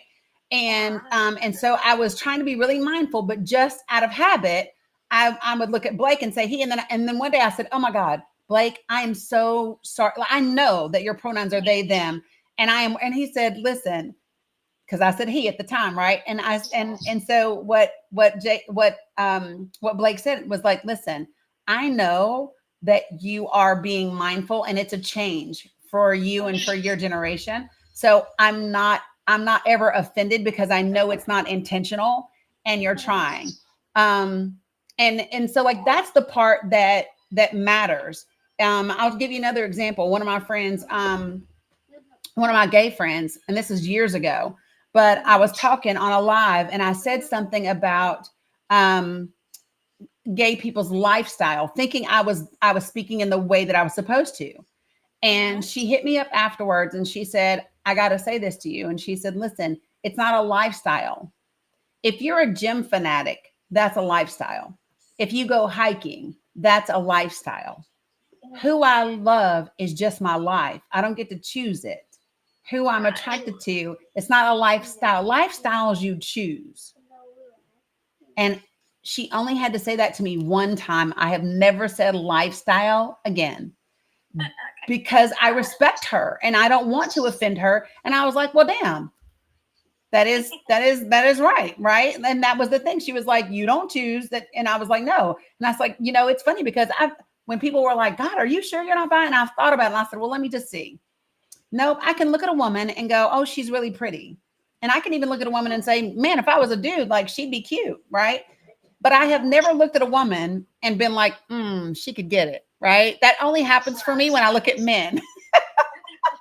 So I know where I fall. But, I didn't choose. I don't think. I mean, I didn't choose to be born straight. It just happened. Right. You just are who you are. And so, but as soon as she explained that to me, the difference between lifestyle and life, never had to say it to me again. Got it. Understood. Got it. Okay. But I'm gonna go. But one thing I want you to do is on your hat, go get something and write repo on it. repo. And, so I'm gonna let you go so you can repo someone else's stove. I'm gonna come back and I hope to see that. Oh, that's I great. see some people in the comments behind on their payments. So I hope they come up. Oh, I love that. That is so great. I appreciate you. You have been amazing. So I appreciate you. Yes, ma'am. Can you drop me? I don't know how to. I will. You have a great day. You too. Thank you. Thank you so much. Yeah, you're welcome. Don't you love that? Okay, so I'm gonna bring Jen up really quick. I need to take care of Mila really quickly, refill my water, and then I'll be back and we'll continue this conversation. Okay. Thanks, Jen. You're welcome. All right, can everybody hear me okay? Just want to make sure everything's coming through. While we're here, you guys, please keep tapping. We really appreciate that. We've had a lot of people in this chat, and I just want to say thank you to all of the mods who are in here right now, holding down the fort because it's been a lot. So thank you, mods, for everything you do, and especially to those of you guys who are in Danny's space every single time. Oh my gosh. I just want to say thank you to everybody. So please remember to keep tapping. Thanks for those of you who are following Danny here and also joining her team by pressing the little red heart next to her name at the upper left of your screen. We really appreciate that. That helps the algorithm, helps push everything to the FYP. We also want to keep making sure that we're hitting those gift goals if possible, because some of you guys don't have coins anymore because of the whole TikTok thing. We get that. For some of you who don't know, though, you may be able to go to your browser, like on your computer, to tiktok.com/coin. For some of us, it's still working. You can actually replenish your coins there for 25 to 30% off the price that you would pay through your phone. For some people, it's not working, so I do understand that, but give it a go if you're interested in replenishing your coins there. And then also, subscribing isn't working here, but Danny will be having another way to subscribe. I want to draw your attention to a couple things. Before you leave here, before you leave the space, if you have to go, please make sure you're following Danny at her other social platforms. So the Tube of You, the Book of Faces, there's I think she's on Clapper as well. Make sure you're following her there because if and when this app does go away, then you'll have access to her on those links. And it's there in her background, that little red bubble there where it says socials. It's at the Danny Cook pretty much wherever you go. If you care to choose to donate to Danny directly so that a portion doesn't get taken out by the apps, you can do so with her Cash App and her Venmo. Her Venmo is let's see. Now I used to have these by memory. Let me see. The Cash App is $the Danny 444. So THEDANI 444. And her Venmo is Danny-Cook-11. Okay, so I don't know if a mod can type that into the chat. I'm not always great at multitasking, so if somebody can type this in the chat for people to screenshot, that would be amazing. We really like to help Danny with all of her time that she spends researching, but not just researching and reporting what's going on, but Danny, thank you guys. Cash App, you guys, is the Danny 444. Her Cash App is the Danny 444. The Venmo was correct. Yeah. Okay, perfect. Thank you, Price Slice. Yeah, so screenshot that if you wish to help her out.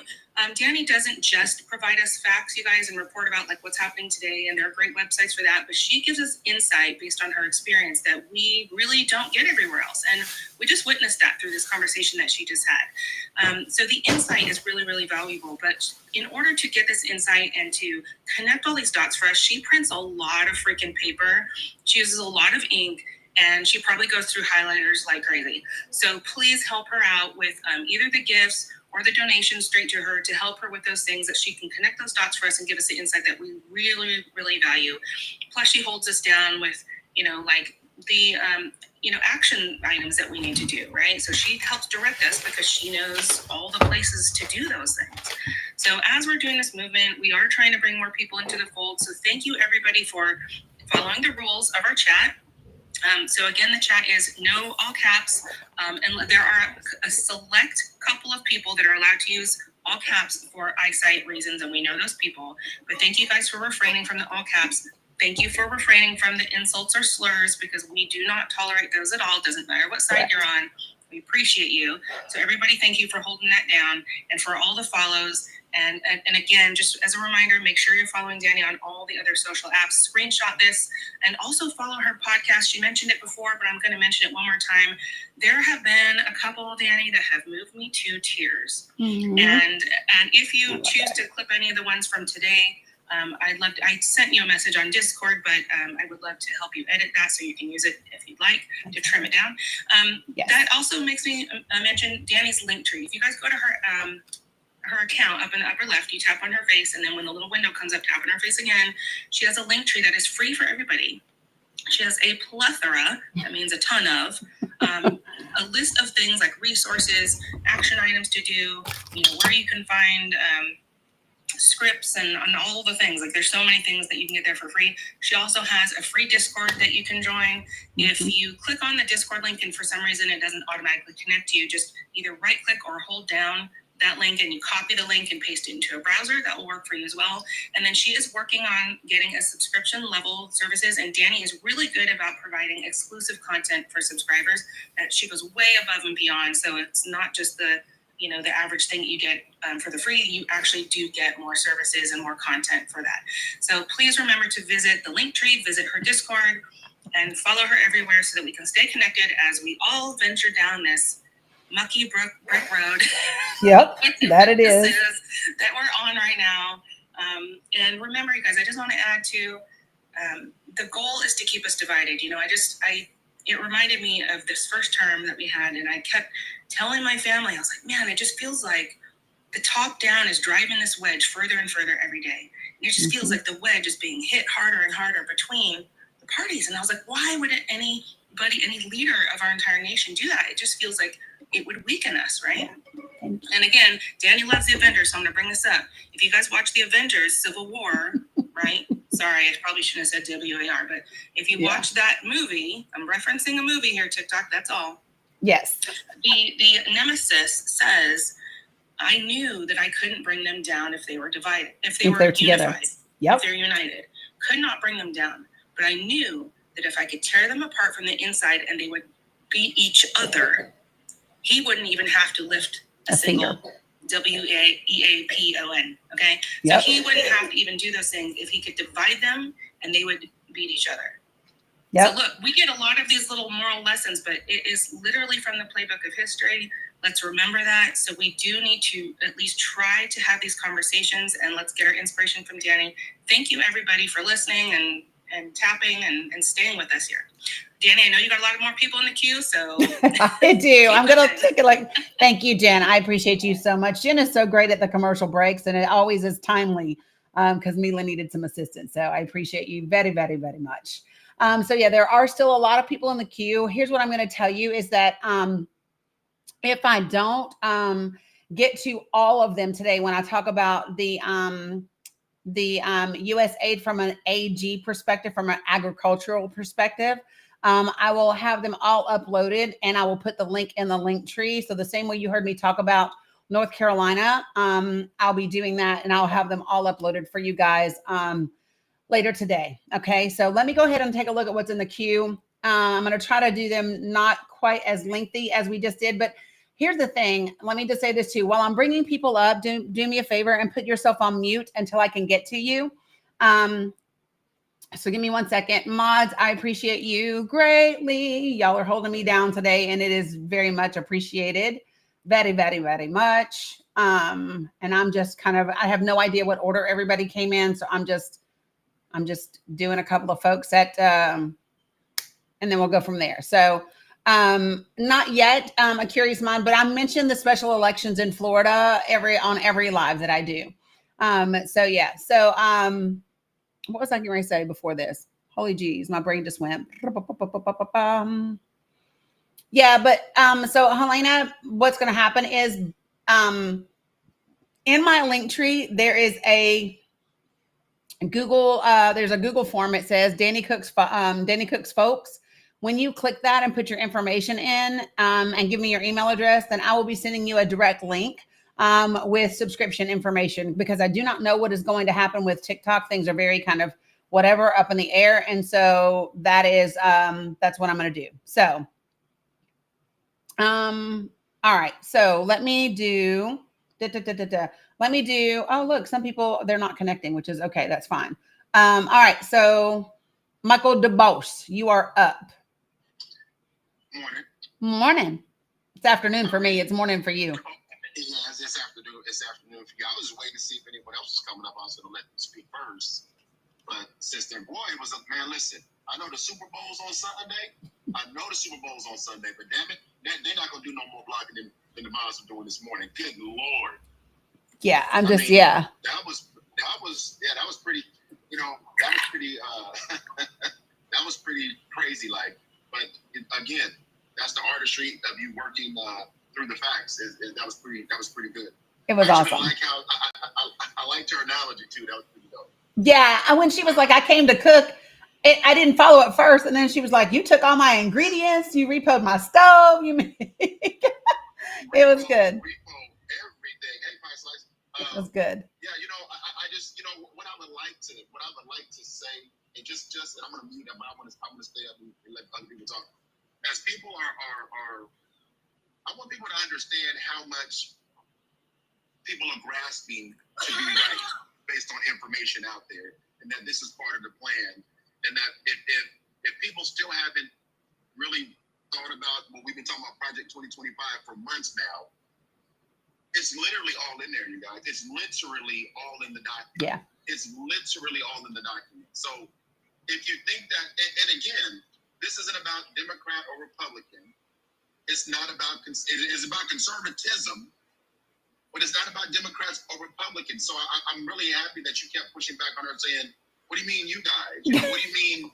Who's you? Who's them? Because that's not what this is about. Yeah. This is really about the haves and have-nots, and the haves want it all, and they don't care who the have-nots, they don't care what they necessarily look like. They're using those tools as instruments for the very conversation that you just had. That's the part they're missing. Yeah. That's the part that they don't understand. And everything that Elon is doing, you got to ask yourself, would you allow, if somebody knocked on your door and said, hey, listen, Danny told me to come here and get all of your personal information. Mm-hmm. Right?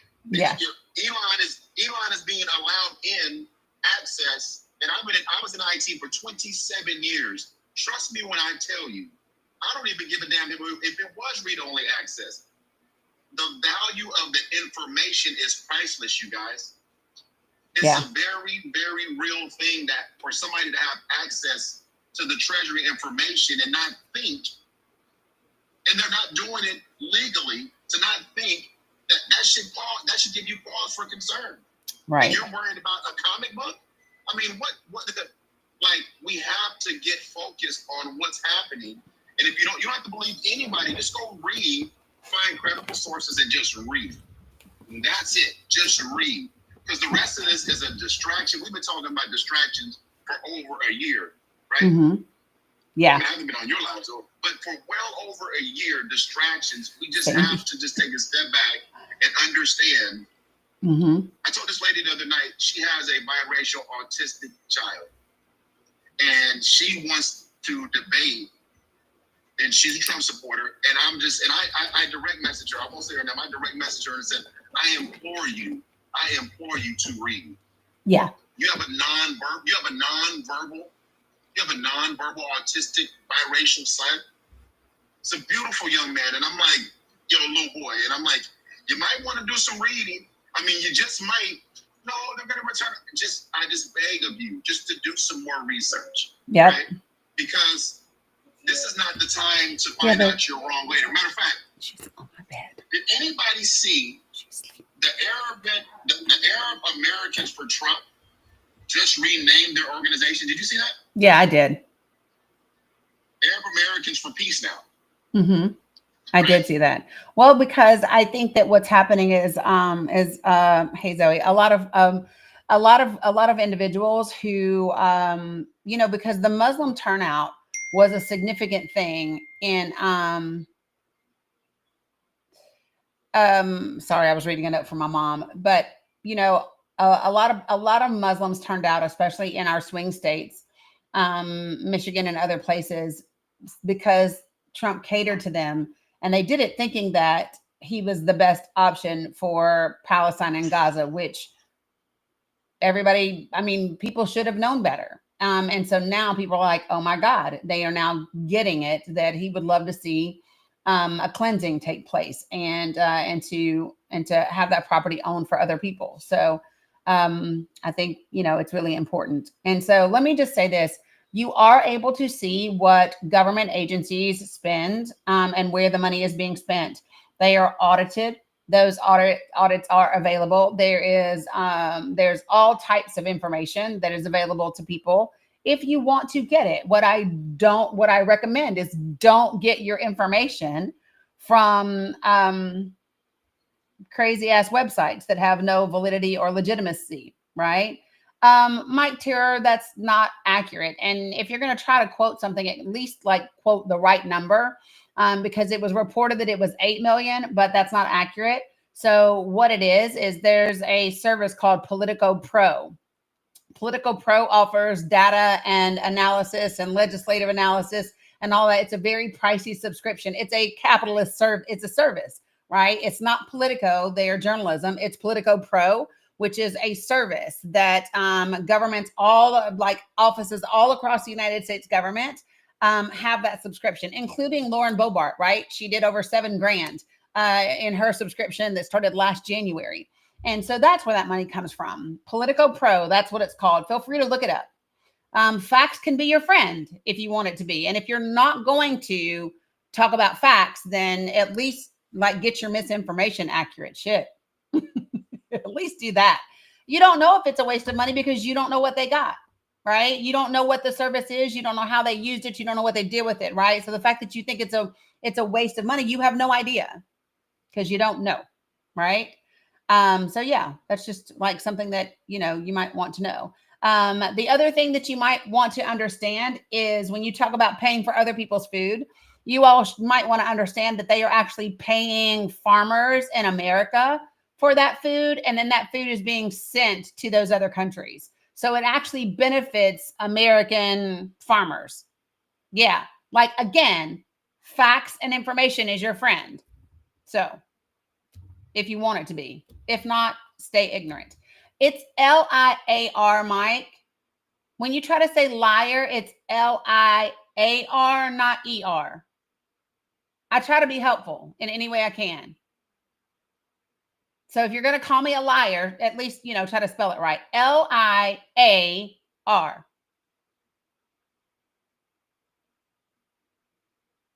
Just saying. Okay. We're going to keep moving now, folks. Hell on Wheels, what you got? Hell on Wheels.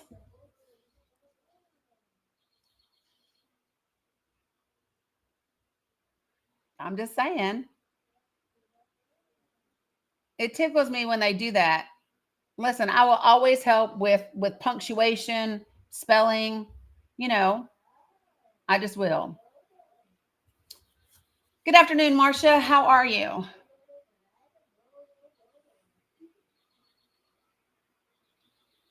Marsh, Marsha? Marsha, did you mean to request up? No, she didn't. Yeah, no, I'm not being condescending. Let me just say this. If you are first going to call me a liar, then that means that you're being an asshole. So if you come at me calling me names and being disrespectful, right, then don't expect for me to not be like a little snarky back. And, listen, my mama used to say, don't write a check your ass can't cash. So that's why I said, if you're going to call me a liar, at least spell it right. That's what we could do. Like, that's it. And that's the way it happens. So just kind of is the thing. Yeah. I mean, it's not that hard. And when people come in and they start talking about things that you don't know about, here's the thing. I would suggest, before you tell me that I'm wrong about something, that you actually have the accurate facts to have that conversation with me, because I can promise you that I do. And if I don't know something, I'm going to find it on the spot and we're going to kind of go over it together. That's just what I believe. It's one of the reasons why I think that when people get on here and you say things in the comments, I think that you should request to come up on the panel. Because if you're going to be brave in the comments, then you should be brave on the panel and be able to have a conversation. And if you're not willing to do that and you just, want to be mediocre keyboard warrior energy, then, you'll end up getting blocked or muted or booted, because we want to have productive conversations here. Right? That's what we like to do. So I'm going to bring up a couple of other folks. When I bring you up, do me a favor and put yourself on mute until I get to you. What's up, Mother Hen? Good afternoon. How are you? What you got? Yeah, my question is, how do we stop this takeover?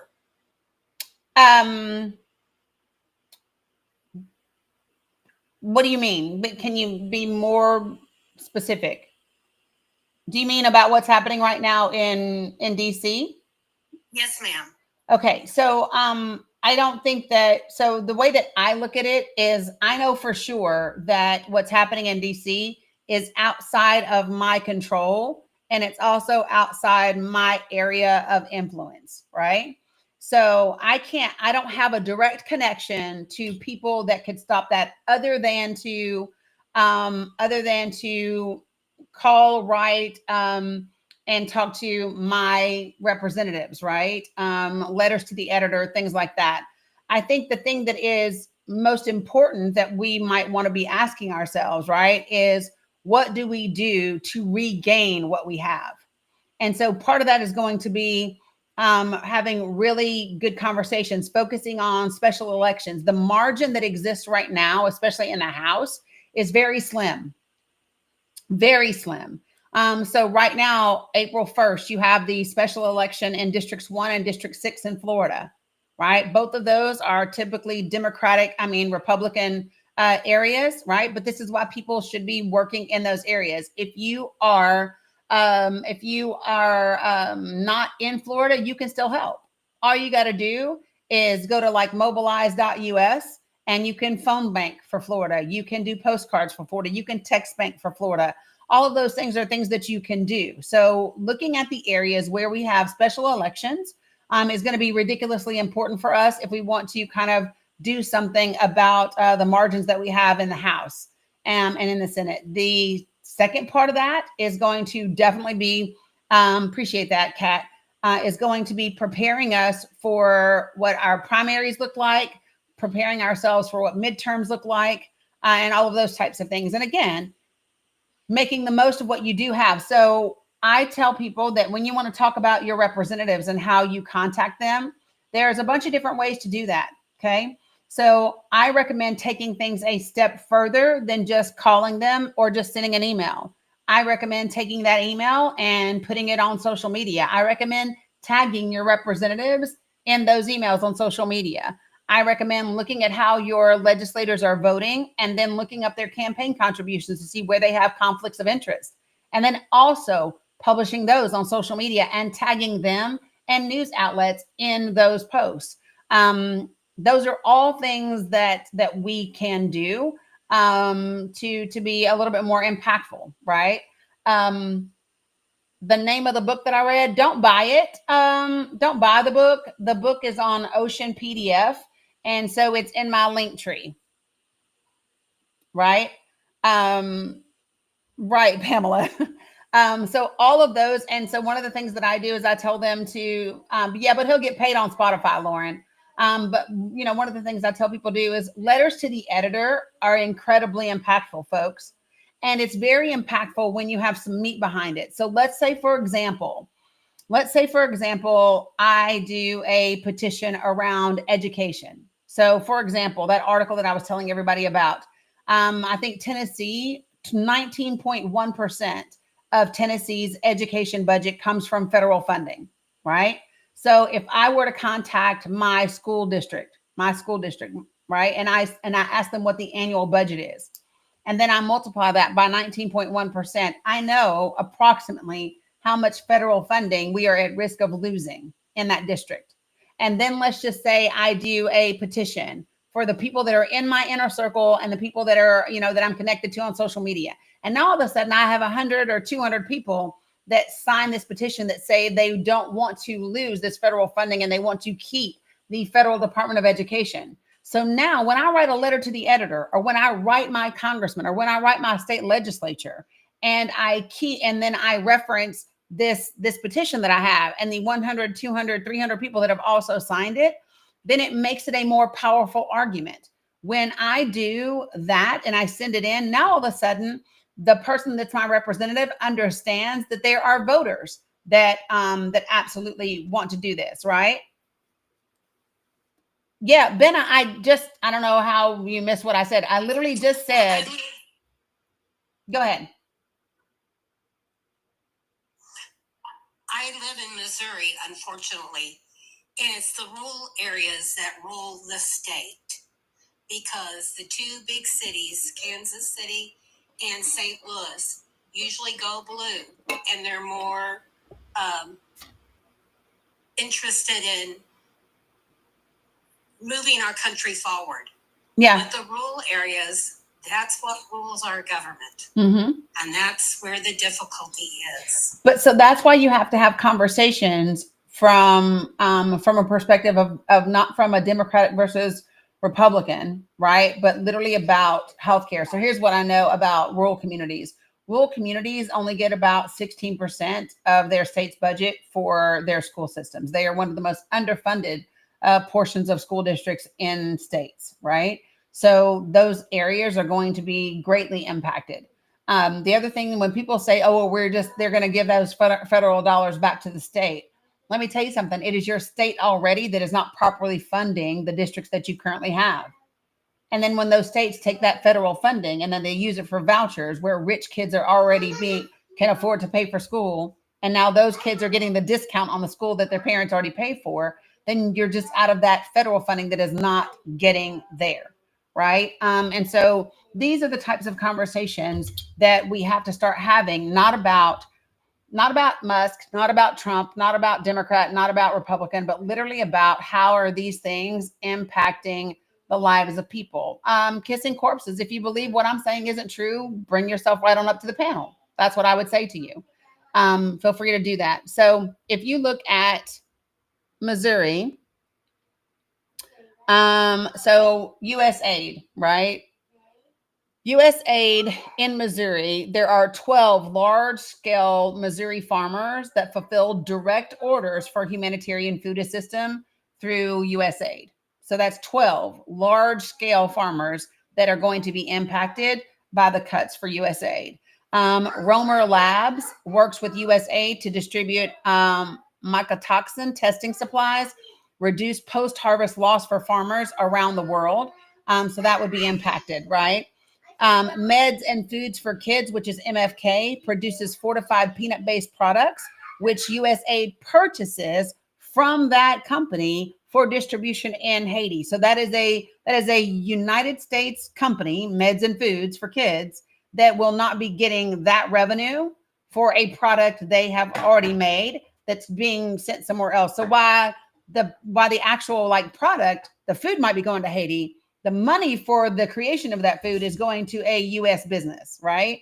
USAID also funds the University of Missouri to modernize irrigation systems and assess agricultural mechanization needs in Ghana, Ethiopia, and Rwanda, right? So that is funding for the school that will be in jeopardy. And then USAID's Fish Innovation Lab funds Washington University in St. Louis, Missouri, to reduce maternal and child nutrient deficiencies via aquaculture. So these are all U.S.-based organizations and companies that that will be negatively impacted by reducing the aid of the funding for USAID.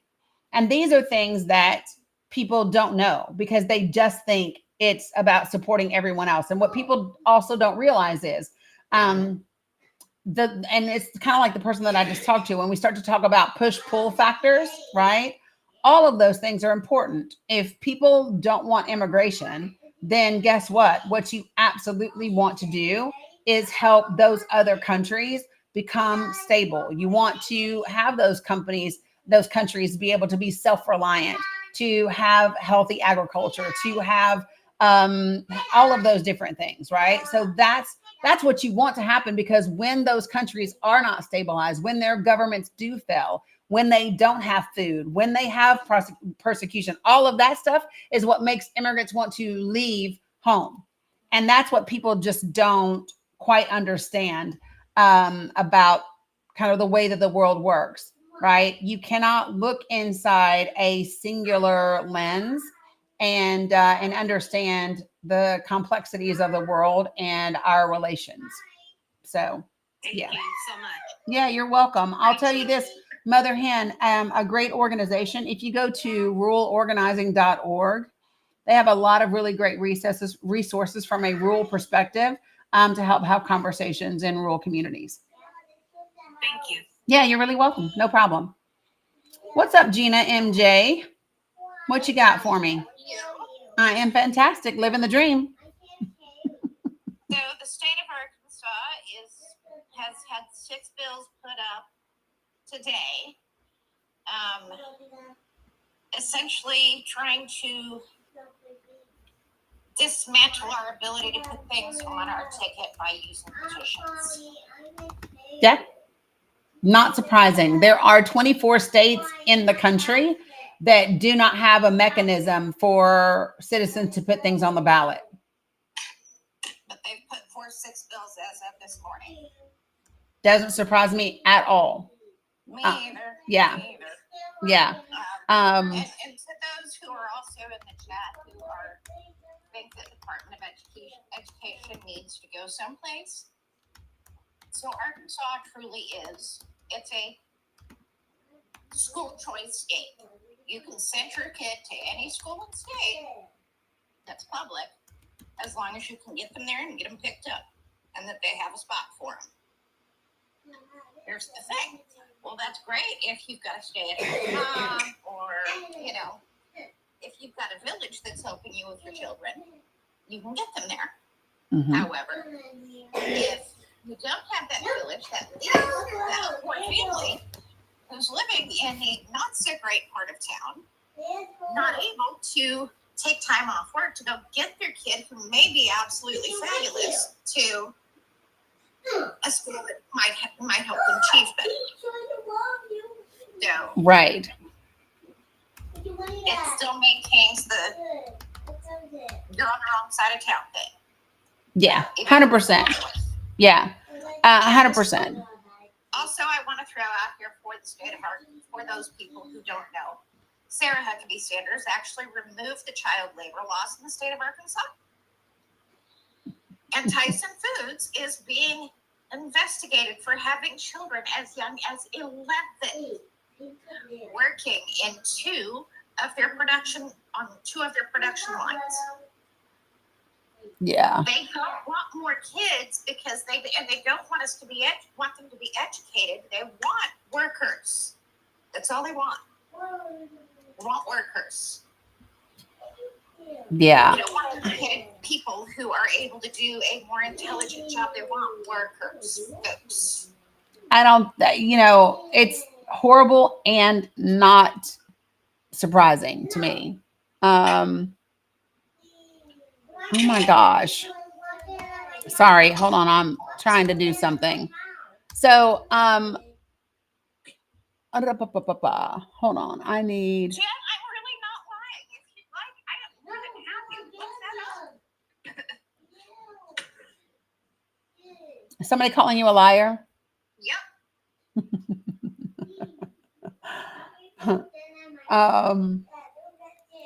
That's funny to me. But you know, that it doesn't people like to say that, but it's because they don't know anything different on their own. So I just whatever. So let me just pull this up right now. So for people that are talking about, did they spell it correctly? I am through with you right now. So when people are talking about the U.S. shouldn't be funding the world, we're not the only people that do. So just in the initial humanitarian aid for 2025, the UE is doing $2 billion in euros, 2 billion euros, which is more. It's almost like 3 billion in dollars. So 2 billion euros just in initial humanitarian aid is coming from Europe. There's like, y'all don't understand. Everybody pays. Everybody does this because we understand that no country is an island unto itself and they are required, right? Cooperation is required for all of us to keep peace and be the way that we want to be. So, yeah, I think that people. Miss Jen, just so that you can see, this is from NPR, just one of many sources. Purdue Farms and Tyson Foods under federal inquiry over reports of illegal child labor. Children, I'm sorry, as young as 13 have been working overnight shifts. But yeah, I mean, those types of jobs are not to be done by anybody under 18 because of how dangerous they are. Yep, correct. Correct. Did you want another? I mean, I can give you another. We've got Investigate Midwest. What do you want? I mean, I can give you all kinds of sources. Who said, hold on, this is funny to me. Hold on. Oh, it's going to be right under here. I bet you got muted already. I don't come with stuff unless I have actual answers. Right. And I know I've got some place I can go and find those answers for you. Yeah. Well, Doc B, you know, then people would actually have to put in their own effort, and who wants to do that for good thing, for goodness sake, right? People don't want to do that, and so that's why I'm just like, whatever, you know what I mean? So you know what's funny is, it's 1%, Kevin Spider-Man. So USAID is 1% of the United States federal budget. 1%.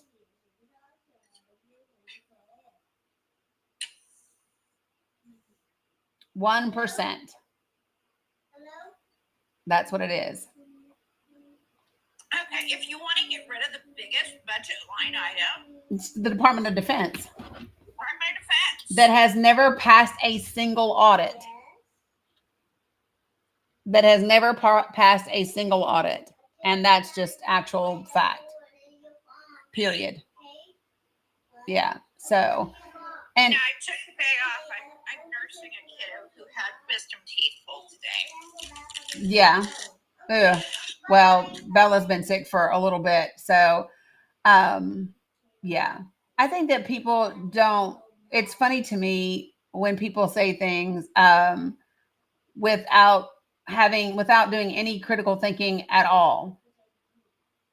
It just really, it really does something when I see folks who are just talking out the side of their neck and have no idea what they're talking about in any way, shape, or form. You know, and it wasn't from this life, but I have a question. Do you think the work that I do every day is important, getting folks the veterans, their medical care. Of course it is. Wouldn't you rather have more people doing that job than less? Of course. Okay. Yeah, I had somebody ask me, there's 210 people in my department. Right. We have 5 open desks. And someone said to me, well, before COVID, you had 45 desks. And now they've bloated to 210. No, we have more veterans. Correct. We're trying to get care. Yes. Yeah, 100%. 100%. And that's the thing that I think is really funny, because people just aren't well informed. And I asked, and the reason I asked Annie this is because, like me, she's also a veteran. I am 100%. She took care from the VA, and I'm thinking that she wants me to make sure that folks out there like her and I are getting the care we need. 100%. And she doesn't care whether I do it from my house or from my office. Right. Don't jump, baby. So, yeah, no, I don't care where you do it from. And that's the thing, right? Jen, you were calling me a liar. Now you're saying thank you. Oh, wait, that's not, hold on, let me see. No, that Jen wasn't the Jen calling you a liar. Jen Stevenson, no, she's one of us. Sorry. Yeah, she's not one of us. I don't always see everybody. So, and some of them, they have their settings set up to where I can't request them up. So, yeah, I think that people should come up or they'll end up getting muted, right? So like if you're only here to say things like, you're a liar, that's not true, or whatever, and you're not here to actually talk about facts or to have a legitimate conversation, you will end up being muted or booted from the live because you're just not here for anything that's productive. Yeah, it's 1%, right? And yeah, so Christine, people don't think about the fact that part of the reason that we are the superpower that we are globally is because of the aid and the support that we do give to other countries. And without that, we do lose our global influence. And without that, other countries like China are waiting to hop in. They are waiting to hop in, especially in your sub-Saharan and African countries.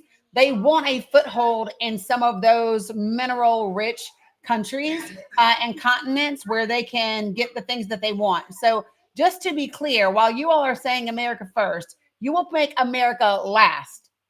Just so that we are like very, very clear that when people don't have any idea about how the world works and the reason, for example, we have the UN and the reason we have these different organizations that are global, it is because we learned from WW2 that this is what we need to do. And so without doing those, here's the thing. My daughter also, like, she's graduating early, but in all of her history studies that she's had to do in the last year, if there's one thing we should learn, isolationism is not a good idea. No, it's a really bad idea. And for people who are talking about we are trillions of dollars in debt, then let me tell you how you do that. It's not by taking things away from poor people. You let people that are worth $200 billion pay their fucking fair share. That's what you do. So you actually equitably tax the rich. You tax the billionaires. You tax those people. And then you don't take from the poor people. If you are worried about the trillions of dollars that we are in debt, then maybe we shouldn't bail out corporations who mismanage their money on the regular basis like we do in the real estate industry, the banking industry, every other damn industry, right? Right? So we're good with corporate welfare, but not people welfare. We're fine bailing out businesses, but we don't want to help out human beings. Or with aid programs like SNAP or Medicare. Like, let's just be clear about that, folks, that this is what we were talking about. And I said this earlier. It tickles me. Y'all are mad about an organization that is funding American universities and colleges, American farmers, and all of those things for their products and their services for things that are going around to help humanitarians, right? I just need y'all to understand this, right? This does go to us. Y'all do know that, right? No? Give me a state, any state. Somebody give me a state. Arkansas. All right. So let's just pop right on over here to Arkansas and let's take a look. So if I pull up. Although I left your Missouri section, because I am originally from Missouri. Yeah. So here we go. So in Arkansas, there are 6 large scale farmers that fulfill direct orders for humanitarian food assistance. There are Heifer International Partners. That's a nonprofit. They partner with smallholder farmers worldwide for sustainable livestock management. They train local veterinarians to protect herds and contain diseases. Those people lose funding. Winrock International is funded 95% by USAID. That's another nonprofit. So Winrock International gets 95% of their funding, and they deploy agricultural experts to build sustainable aquaculture systems across Asia. And they're funded 95%. Hello? So there you go. There's one. We've So- had Mississippi. I saw Virginia out there. Yeah. So like, we'll do Mississippi next. Mississippi State University is home to a fish innovation lab. It receives over $15 million in U.S. aid funding to improve nutrition and food security worldwide through sustainable aquaculture. 14 MSU faculty members contribute to projects across Bangladesh, Kenya, Nigeria, and Zambia. This affects the university. There are large-scale Mississippi rice farmers that fulfill direct orders for humanitarian food assistance as well. They fund farmers in Natchez, Mississippi, to provide technical assistance in West Africa, building their international networks. So this is money that is coming to U.S. businesses, U.S. farmers, U.S. universities, right? And by the way, the research that they're doing is not only good for trying to help those crops in Africa grow, on the continent of Africa grow, it Yeah. also helps them learn about our crops here. Yep, it does. So Bill Gregory, you can either come up on the panel or leave because all you keep typing is wrong. That's all you keep typing is wrong. I just can't do mediocre men today. I can't. Or trolls. So either like back your shit up and join the panel or go somewhere today. Find something to do. It's very much giving small D energy. Well, listen, no, you know what? I call them baby carrot men. Baby carrot men. I can't do them today. I'm not doing baby carrot men today. I'm just not. Can I do Nevada, Denise? Sure. So for those of you guys asking where I'm looking, so for those of you guys asking where I'm looking, this is some work done by some friends of mine, and they've published it in a Google Drive, and so I will be uploading it to my link tree later on today. So Nevada, Denise, I got you. Nevada. Oh, hold on. Doom, doom, doom. Of course, I would close out of the damn thing when I need it. I hit the wrong button. Give me a second. They started doing these yesterday. So I don't know if they have all 50 states done yet, but let me take a look.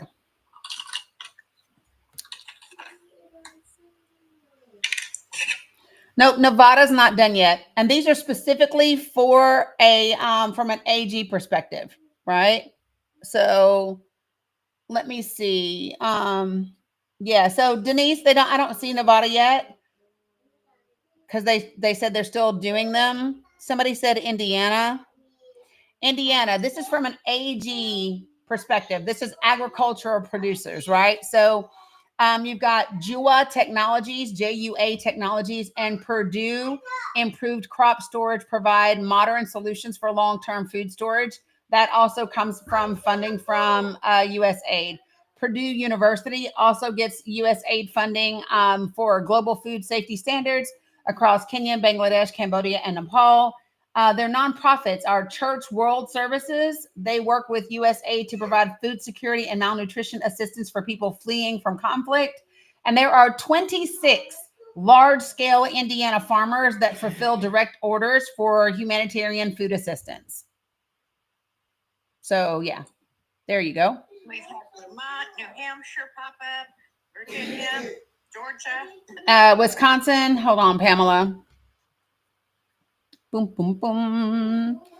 Wisconsin, you have 13 large-scale Wisconsin farmers that fulfill direct orders for humanitarian food assistance.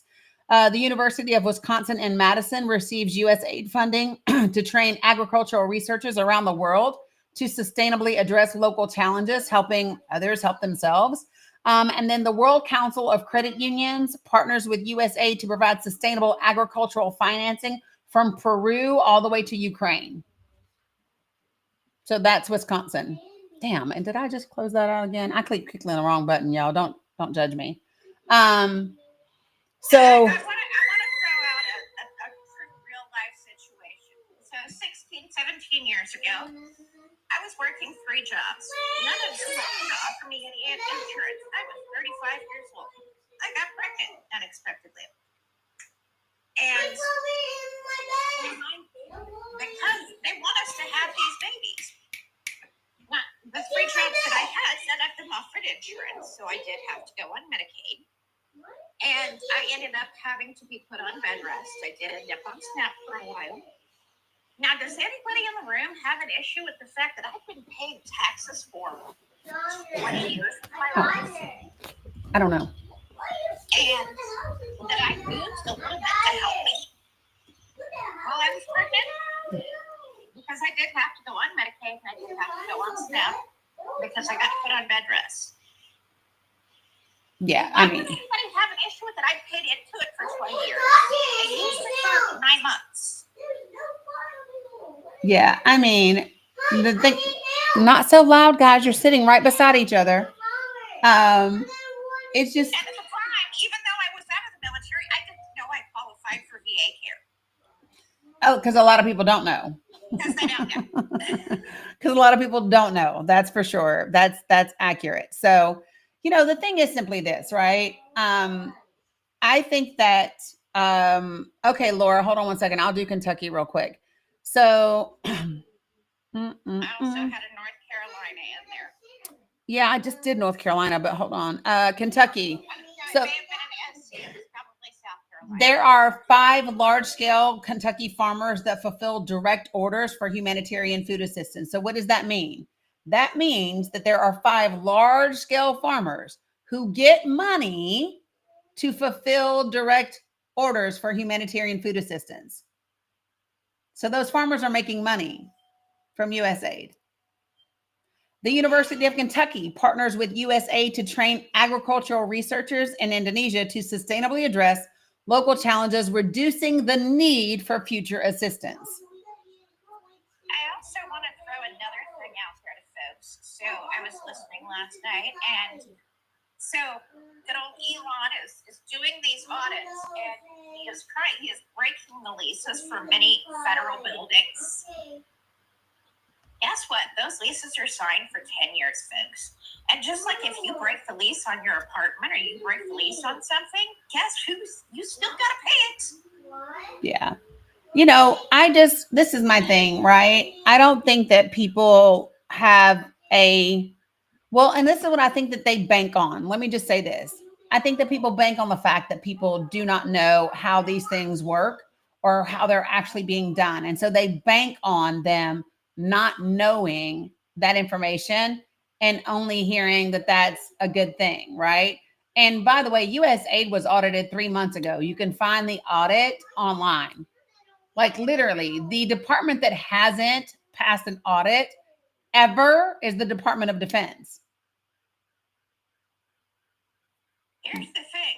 We have the biggest freaking military in the world by leaps and bounds. Leaps and bounds. The amount of military equipment that we have is literally leaps and bounds above it's more than other other countries put together. Friends. You know, should we be able to have, say, I don't know, since I was Navy, an aircraft carrier? Should we use it for more than 10 years? Yes, we sure can. We don't need to build the newer and better thing. We can use what we've got. Yeah. So, folks, listen, there's lots of places where you can get information if you want it.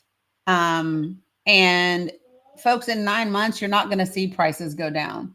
In 9 months, you're going to see prices go up. It's just that simple. I don't think that people really quite understand how those things work. When you look at tariffs, when you think at Tony Fortman, it's LIAR. You just spelled layer, and I don't live in a layer. Yeah. I mean, I can be a bit of a dragon bitch, but I'm not. So I'm just saying that's a lair. That's a place where a dragon lives, right? I think you meant liar, LIAR. Just don't type so fast.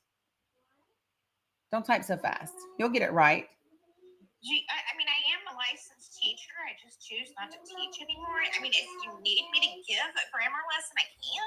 Yeah, I just can't. So I don't think that people really yeah, no, I'm just not. I'm not arguing with people, right? Stop being emotional. Yeah, it's just something I'm not.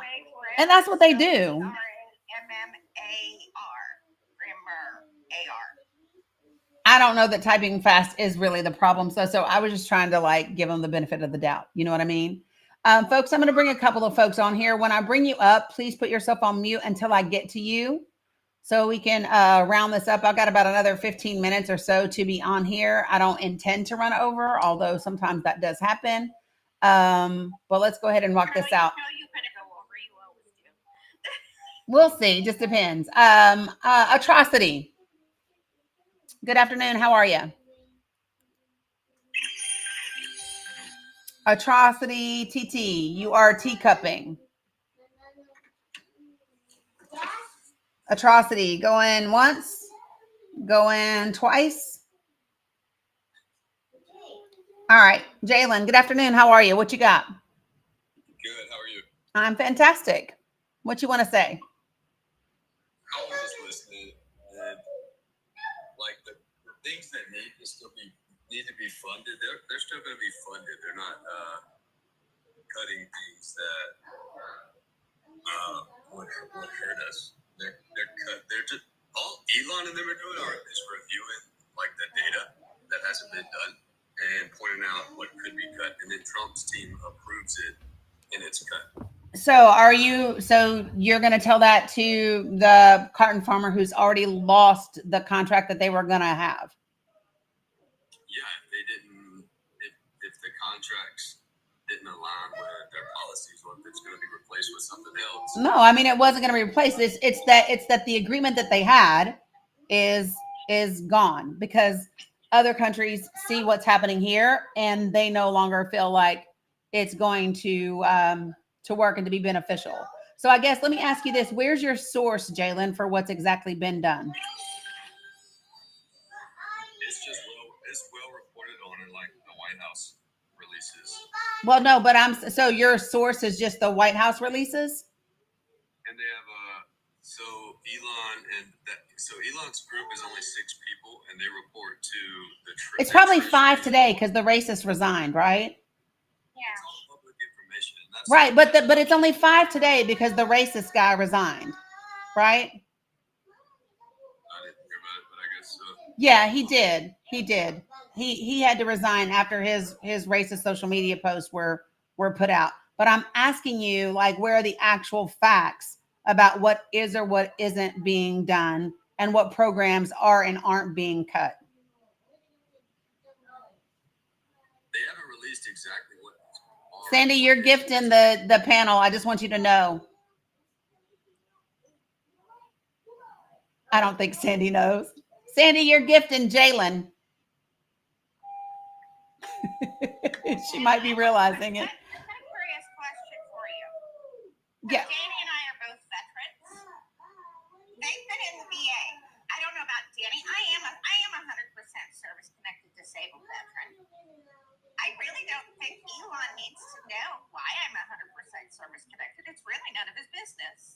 Correct. Number one. And he's all up in the middle of my medical records, my disability payments that, by the way, I served the time for and earned. So, you know, he's all up in the middle of your tax records too. If you get a treasury check for anything, I don't think the trillionaire needs to be in the middle of my stuff. That's what the Inspector General's for. That's why we have them. Yeah, I've heard that concern. I've heard that concern from a lot of people like senators, and I just think it's. But wait, honestly, I kind of want to go back to, I just kind of want to go back to your source for what is or isn't being done. he's just not. Jalen, I'm asking again, what is your source? And like, I'd rather him see it than like the low level employee that. But Jalen, the question that I'm asking again is, what is your source about what is or isn't happening? The Treasury reports everything that they do, like it's public information. And so what Treasury report have you seen? They're not downloading my stuff they're downloading my stuff and your stuff onto those servers But that are what? not properly. Thanks, Sandy. Before we, They don't read only. It's like Excel sheets. There's employees reading it. Elon's not looking at it. His employee is. so let me just be, oh, Jesus Christ. Your information is everywhere. Do you know how much data companies buy and You know, sell? I'm very well aware that my information is everywhere. Yeah, so shut up. It's ridiculous. Hey, Jalen, don't tell anybody to shut up. Don't do that. It's like a fake. Don't do that. We're going to either have a respectful conversation or we're not. Don't tell someone to shut up. My bad. Yes, it was. So please don't do that. That's just how you should feel also. No, it's not. Because here's the thing. So what I ask for people to do here is to A, be respectful, and B, talk about facts and not just opinions. Right. Right. So the question that I've asked you about 5 times now is, I said the Treasury like 3 times. and what I'm asking you is, where's the report from the Treasury? USA.gov Treasury. No, but where is the specific report that you read that said what? Like, what information? Well, what you just said to me is that A, Elon's not looking at anything, that B, they only have read, and you've said that nothing has been cut. They're just reading and assessing, despite the fact that USAID, hold on, I'm finished. Let me finish. USAID was just audited 3 months ago. So the question that I'm again asking you is, what is the title of the report that came out, and when did it come out? When was it published? I've got my iPhone, I got a computer. I'm more than happy to look it up. I'm asking Jalen. I just want to know the name of the report. No, I'm just telling him if he can give me a source, I'll go look it up. So things have been cut, and what they're doing is reviewing the budgets and making suggestions on what should be cut. But Jalen, please answer the question that I'm asking you. You said you got it from a Treasury report. So I'm asking you the name of the Treasury report and the day that it was put out. Like yesterday, and I would have to go out for a second and look it up. Okay, go ahead. I'll wait.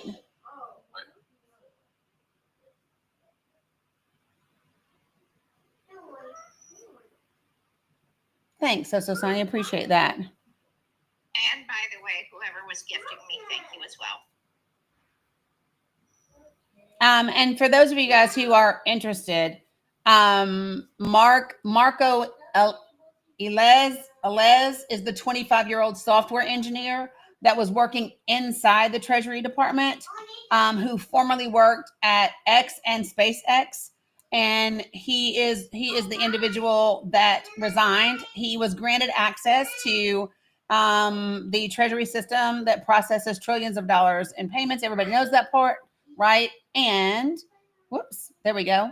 And so these are some of the quotes from his social media. Quote, "You could not pay me to marry outside of my ethnicity." He wrote in September. Another one is "normalize Indian hate." That's a quote.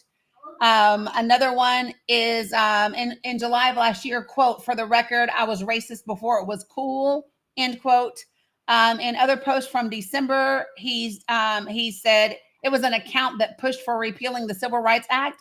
And it said, quote, "I just want a eugenic immigration policy. Is that too much to ask?" End quote. So yes, that's the guy. That's one of the individuals that was working for Elon in the Treasury Department that has now resigned.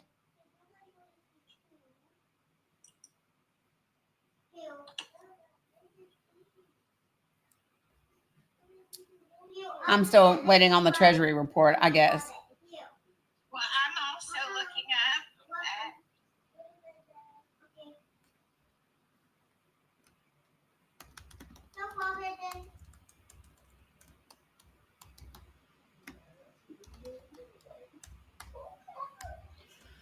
Whew.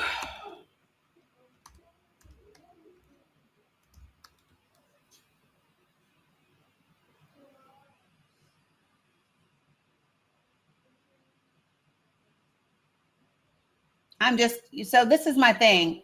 So one of the things that I'm just a big believer in is that if you're going to come and say things, then you absolutely have to have, kind of what you're talking about. Did you find the report that you're referring to, Jalen? So like they've listed. What's the name of the report? So it's just it's post on like the White House and Doge, and then the Treasury guy, like Sam Bessett, I think is his name. No, but you said that there was a Treasury report on treasury.gov. Yeah, I didn't look up that. I was just going back to the post that I saw. Right, but you said you read the Treasury report. Well, they're reporting the line items that they found, and they're talking about what's being cut and what's not cut. What are we saying no about? What's the question?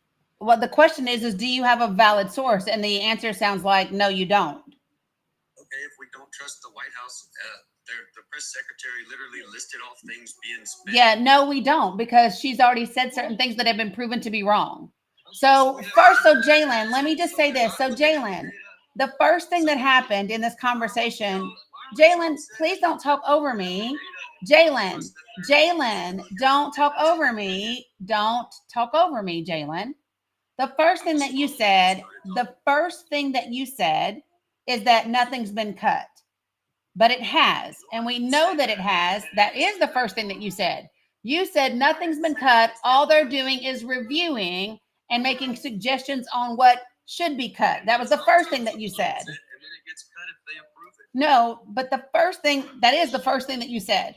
That was the first thing that you said. I thought that was implied. Yeah, no. The first thing that you said is nothing's been cut. Okay, so And you said all Elon is doing is reviewing things and then suggesting what could be cut. That was the first thing that you said. he's doing, yes. Yeah, but things have been cut, right? So we know that is a thing that has already been done. So we do know that. Then the second thing that you said is that there's a report. You said that there's a report because you said they had read-only access, and you said Elon wasn't looking at anything, and you said all they were doing. And I said, well, where's the report? Where's your source? And what you said is that there was a report from the Treasury Department. And I said, where? And you said treasury.gov. I was there. Why are we doing a recap? Because apparently you weren't there and you don't know what you said. So the question that I'm asking you, you said treasury.gov. But apparently what you're reading from me is a post, not a report from treasury.gov. It was where the interview with the Treasury, the head of the Treasury was. That's where that was. That's what I'm talking about.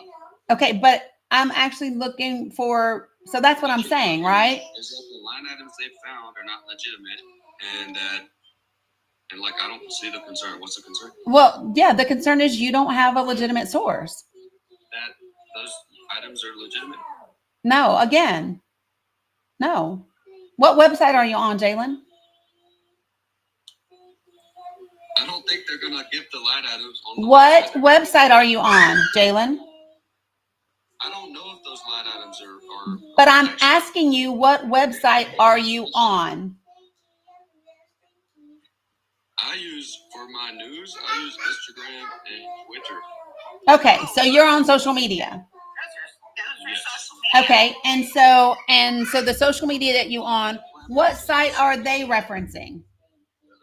Like the Department of Treasury has a Twitter. Right. So you're telling me that you're on the you're on the official government site? Is that what you're saying? Yes. Okay. And so what's the tweet? What does the X say actually? It shows it just What's shows, the like, date of the post? And also you can look at Senator Kennedy in Louisiana. No, I asked you what's the date of the US Treasury's post. Let me see 1 second.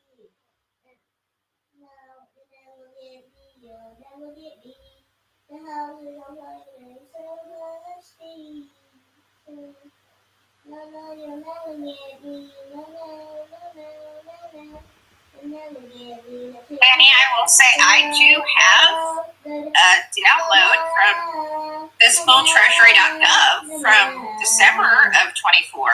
No, that's not what I'm talking about. So here's I'm just saying that, I mean. well, I'm going to tell you why Jalen's not going to be able to give me anything. Do you want me to tell you? I'm going to tell you why he can't. Because I am on the United States Treasury Department's Twitter account right now on X. The last post that they put up was January 28th, when Scott Bessent was sworn in as the new secretary for the U.S. Treasury. The last post before that was on January the 17th. The last post before that, and that post was about the Treasury's Office of Foreign Assets Control is sanctioning Yemen-based Kuwait Bank for trade and investment. So that's from January 17th. Yeah. So again, Jalen's not going to find something from the X website from the Treasury Department because I'm there. And it ain't there. Girls, not so loud, please.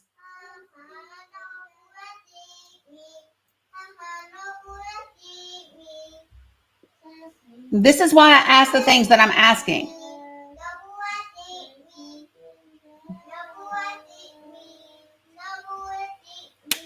Like, if you're going to say something, expect for me to ask you for your sources. And if your source is an Instagram or an X account and that post doesn't have a legitimate source behind that post, you still don't have a legitimate source. And this is why it's important. Like, this should not be difficult.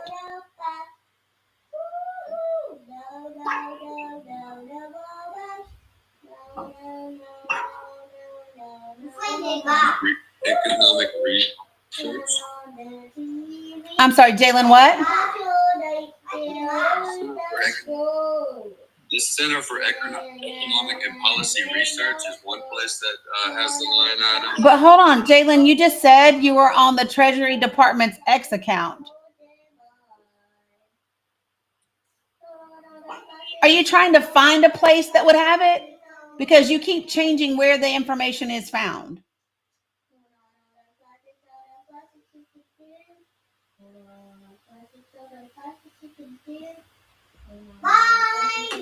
I was trying to find. I don't know where I saw that. But you just told me that because hold on, you said you were Instagram and Twitter, and then when I asked you who's what you're on, and you said the Treasury Department has a Twitter, as if that's where you were getting it. And here's the thing: I am on the Treasury Department's Twitter right now, and what you're referring to isn't there. Right, it's not on the Treasury's Twitter. No, but you made it sound like it was. Look it up. What? I'm actually on CEPR.net. There's data, like there's independent companies that buy this. Jalen, you have to kind of like listen. So listen, make up your mind. Either it's official and it's from the Treasury, or it's not, right?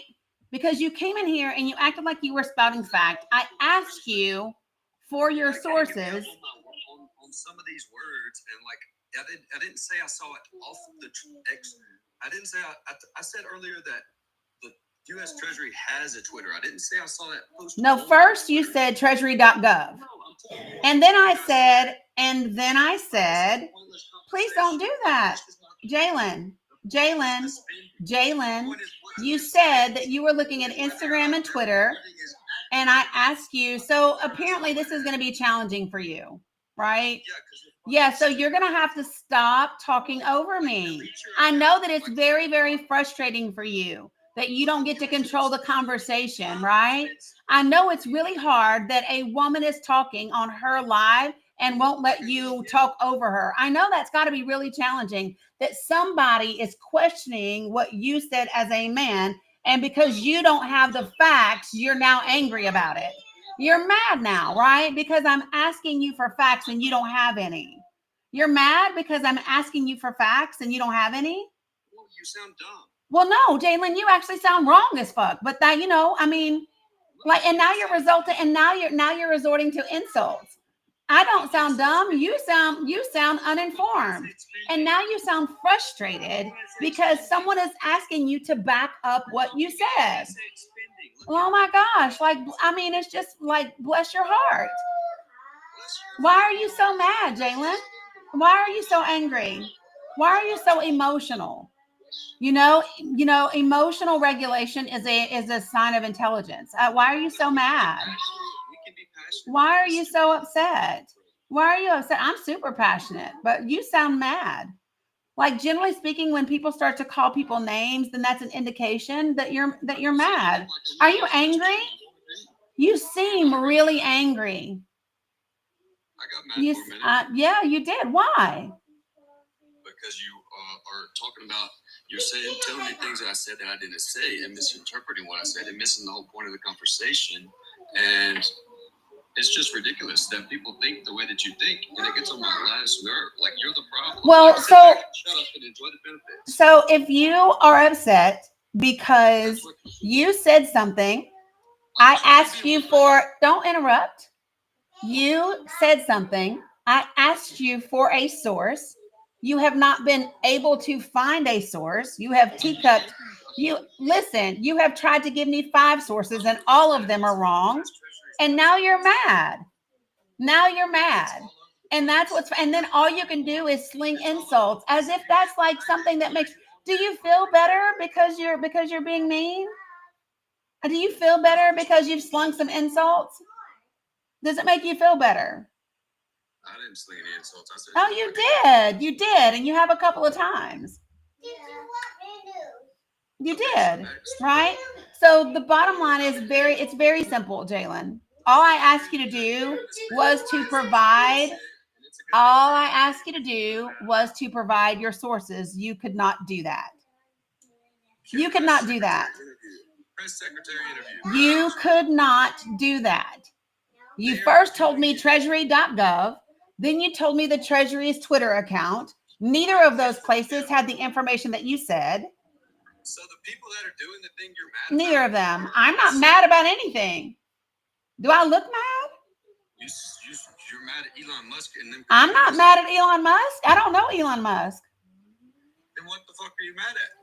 I just said I'm not the fuck mad. Like, what part of that do you not get? So we're happy that they're doing what they're doing? Great. Well, there are more than 2 emotions in this world. Just because I'm not mad don't mean I'm happy. Well, mad doesn't mean like you're just furious. It means like, are you happy about it? Are you mad about it? Well, but those aren't the only 2 choices. So we don't live in a binary world. We don't live in a binary world. In other words, do you like Right. In other words, I don't have to feel one way or the other. You have your own TikTok doing a live with it in the title. Right. And what's the no, my title isn't "Are you happy or mad?" That's not the title of my live. My TikTok live is called "What's the impact of cutting off USAID?" Right. And so I actually know the impact. And that's what I've been going over state by state. You appear to be upset because you came in here saying something, and when you're being asked to actually provide like legitimate sources, you're not able to do that. And then you result to insults, right? And now you're mad and you're angry because, again, I'm asking you for sources, which you haven't been able to do, right? And then you want to try to make me the angry black woman, and I'm not mad. You're the one who's mad. You're the one who's mad. Yeah, because guess what? Because when I say something, I can give sources. Yeah, because when I say something, I give sources. One of the sources, I guess. Shit. Who's the sources? U.S. spending. So, for example, what was one line item that we could just call out? So, Miss Danny, I have actually got USAID spending.gov pulled up and search, and it won't let me use the recipient filter because there's an issue with it right now.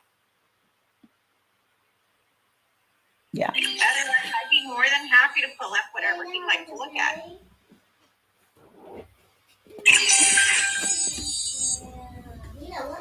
Oh. Well, I mean, this is the thing, right? I'm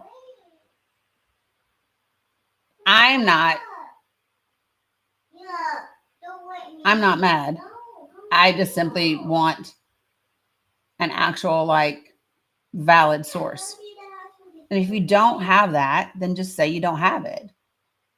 When you keep looking and providing like half-assed places, and then when I go to those places, it's not there, don't be mad at me. Like, I don't know.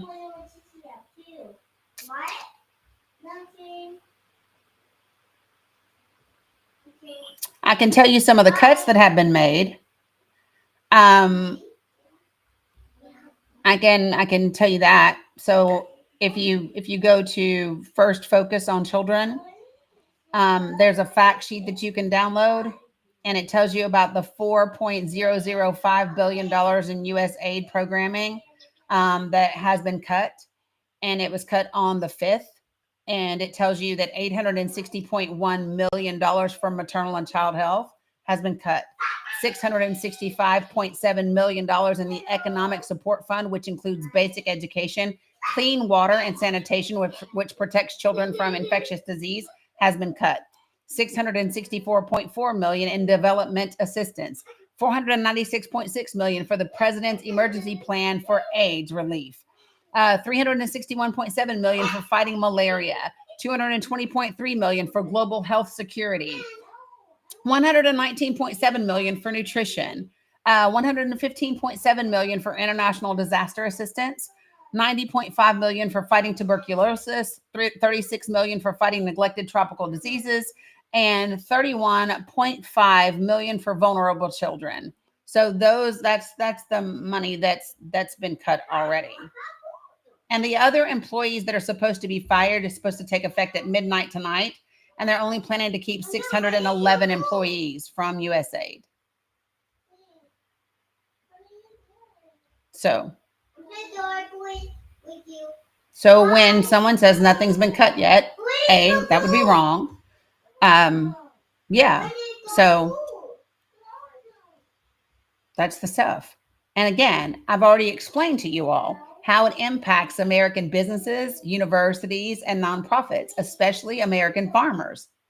There are so many farmers in our country that get paid by USAID to fulfill direct requests for food for humanitarian assistance. And those farmers are not going to get that money. And that's what people don't understand. It is a source of income and money for farmers across the country. They fund a lot of good things that they'll keep funding. It'll just be the USAID is going to be replaced. You just go to what are you talking about? USAID is the entire organization. Like, for example, they sent $8 million to Politico, and that's like a no, they didn't. So this is where it's helpful to actually know what you're talking about. So Jalen, what you are referring to is Politico Pro, which is not Politico, the journalist that you read every day. That's not it. Politico Pro is a different part of their overall parent company. And Politico Pro actually provides data, and they actually provide legislative analysis and a bunch of government offices, including Lauren Bobart's. They subscribe to Politico Pro.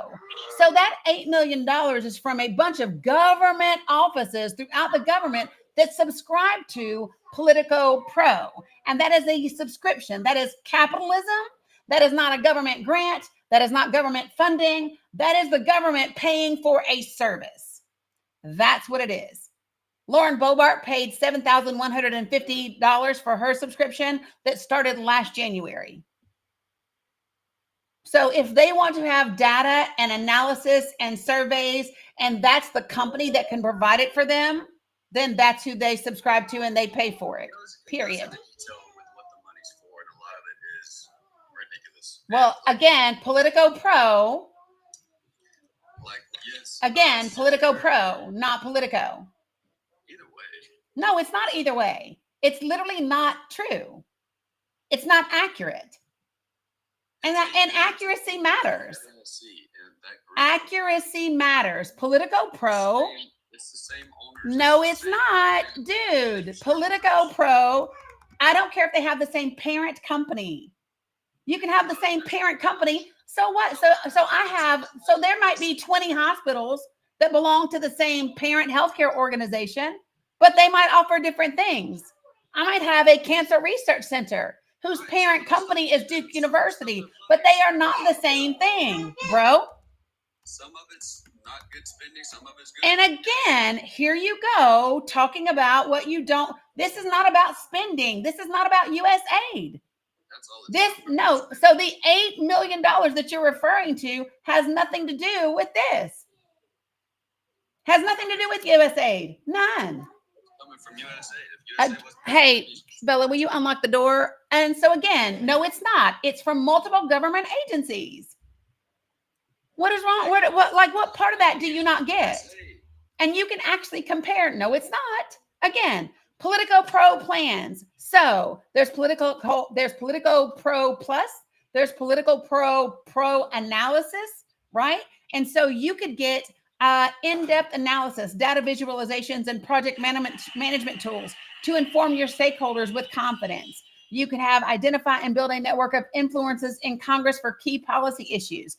3-page snapshots to analyze complex issues quickly. In-depth data analysis and visualizations, detailed legislative analysis. Like, these are the services that are offered. You want to take my keys? Is that what you wanted, or you wanted to hang? So this is what, baby? Hold on. What? Yeah, they're up there. Your mom brought them to me. Yeah, you can if that's what you want to do. Huh? Yeah, you know where it is. So again, and guess what? When you get it, you guys, you get a personalized dashboard where you log in to the system. You get access to coverage areas, which include 17 industries, 4 states, and Canada. You get a personalized news feed. You get flexible customization capabilities. You get directories, legislative compass, regulatory compass, campaign races, dashboard. You get a document drawer with transcripts, a political event calendar, projects, stakeholder management, stakeholder analysis, like pro data analysis, pro bill analysis, pro issue analysis, pro analysis newsletter. So these are all the things that many different government agencies, offices within the government pay for. That's what it is. So again, you should just know what you're talking about. And unfortunately you don't, and you're mad about it. What, baby? Those will still be funded. I'm talking about you can take it, yeah. And you can get some cheese if you want. the stuff overseas funding to Nope, Syria. you just brought up Politico. Yeah. I just saw that today. What? Juice? Yeah, babe. And that's Look in the pantry. So again, so here's what happens, Jalen. You keep flipping from one thing to the next thing to the next thing when everything that you say, I'm showing you're not accurate. It should be reviewed, So again and again, see, he dropped. This is what happens when you come up here and you don't know what you're talking about and you don't have legitimate sources. Expect for me to ask you for sources. And when you do not have them, don't be mad at me. Like, you literally want to call me a bitch and be mad because you are mad because you don't know what the fuck you're talking about. Not my problem. What, baby? Yep. Right there, second shelf. Like, I don't be mad at me because you don't know what you're talking about. Like, nothing I can do about that. Like, what the hell? I just, it's not that hard. It's really not that hard, folks. And the bottom line is when you know, yeah, he left. That's exactly what he did. Listen, there is a service that they offer, and Politico Pro is not the only people that they pay. Have y'all wondered how much government offices pay the Heritage Foundation? Have you wondered how much government offices pay the Federalist Society? Do you wonder how much different politicians, different members of Congress pay different organizations to find out how well will a bill go over? What's the likelihood of a bill passing? Like, where do we have opportunities for this? Like, guys, this is what they do. And somebody mentioned it because they thought, oh, they're paying a news source. Here's what I typically know to be true. When they want to say, oh, look over there, they're paying a news source, it probably means you should be looking over here because they've paid a news source. Oh my God. Nobody sent $50 million in condoms to Gaza, love. It would just be helpful for people to know information and to know accurate information. Yeah, man, please. Right. Please, she said. Yeah, right. Please. Here. Move. Get down and go over there. So, all right, baby. I love you. Hey, do you need anything else from me? Ooh, careful. Are you sure? Okay. All right, then you're good, baby. Love you. I did want to point out to folks that President Trump's secretary was also one of the ladies she was the blonde lady on the handy dandy videos on how to come in and take over the government. So let me just explain. Yeah. So in case you don't know where these folks have been chosen from, if you're not aware of where Elon Musk and Donald Trump are getting these individuals, they have what they call the American Academy, period. And it is a program that they did from the beginning to train young individuals in their ideology that could be appointed. No, that's the other grandbaby. That's the other grandbaby. So, yeah. So, I mean, it's just, yes, she did lie. The condoms didn't go. Yes, she did. Yeah. And I won't say that she lied because lying would mean that you actually know what you're saying is wrong. Let me just say that. Lying is when you know what you're saying isn't true. I don't know if she knows or not. Right? What I know is she's not qualified for the job that she has. I do know that. And if you don't know that, you should look up her resume. You should look up her resume. She's not qualified to do the job that she has, which no one should be surprised by because pretty much nobody he's appointed has that.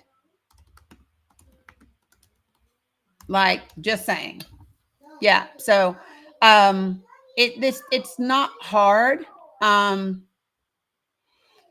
Good Lord. It's really not hard. I'm actually on the Heritage Academy's website from heritage.org. Yeah. So anyway, it's just really interesting what people will believe and without knowing anything, right? And it's just really, really weird to me that people won't go look for anything. Like, why would you not want facts? And why would you just want to run around on social media lying about things that you don't know anything about? I'm just saying. In fiscal year 2023, USAID only had $40 billion in appropriations, which is less than 1% of the federal budget. I just, people should know. And you don't know. And that's the sad part about it. It's just crazy. By the way, the Politico LLC part. So Speaker Mike Johnson also had a subscription, $9,000. So Mike Johnson, Speaker of the House, paid $9,000 for Politico Pro. The Republican-led House Committee on Energy and Finance paid $58,000 for Politico Pro. For a quarter, by the way, for a quarter of the year. Lauren Boebert, $7,000 to Politico Pro for publications and reference material. And do you know how you know that? It's on her statement of disbursement. You can literally look it up and find it. I'm looking at it. Statement of disbursements of the House. And it's right here.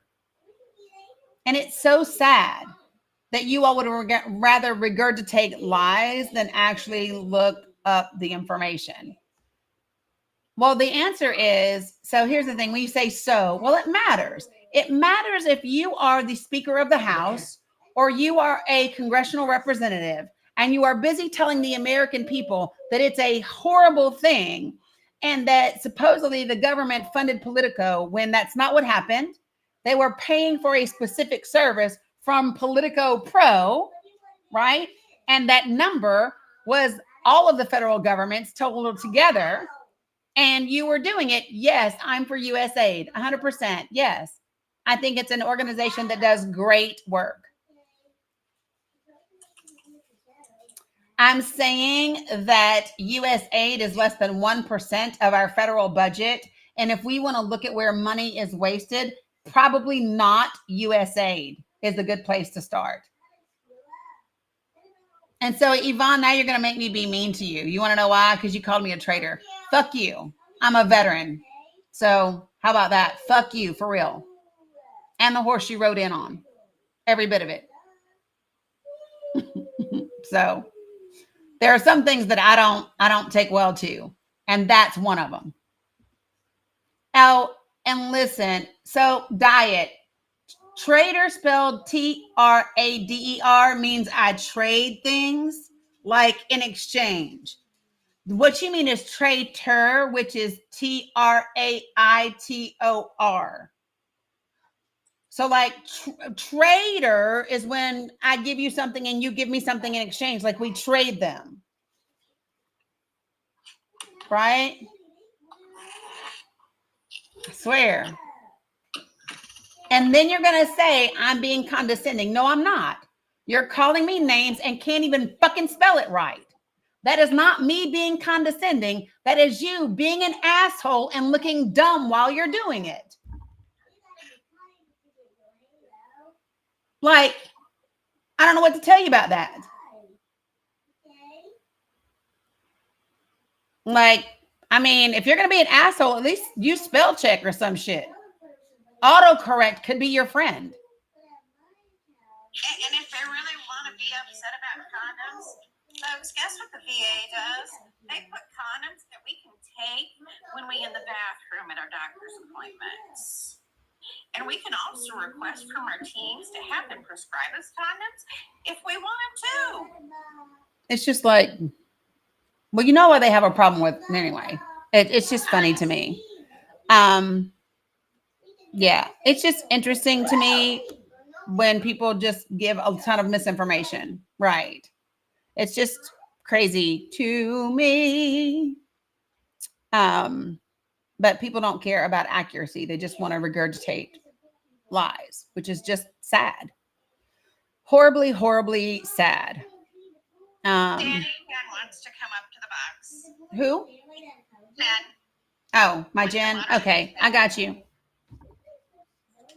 Hey, you guys. So one thing, Danny, I know that you can provide some insight on this too, because you always have it. You guys, there's a big picture here. You guys are really caught up in the minutia and the line items of this thing, which is, looking at and evaluating our spending is not a bad concept. But there is a reason why past presidents and administrations were for this program, right? Republican presidents and their administrations were for this program. And what you don't understand is why. Okay, so although there could be bloat in some of our spending and there could be excess and there could definitely be misappropriations, like no program is infallible. We're not saying that. We are saying that some of your facts are incorrect. And we're also saying you're missing the big point here. The big picture for why we keep this program in particular in place is a global matter.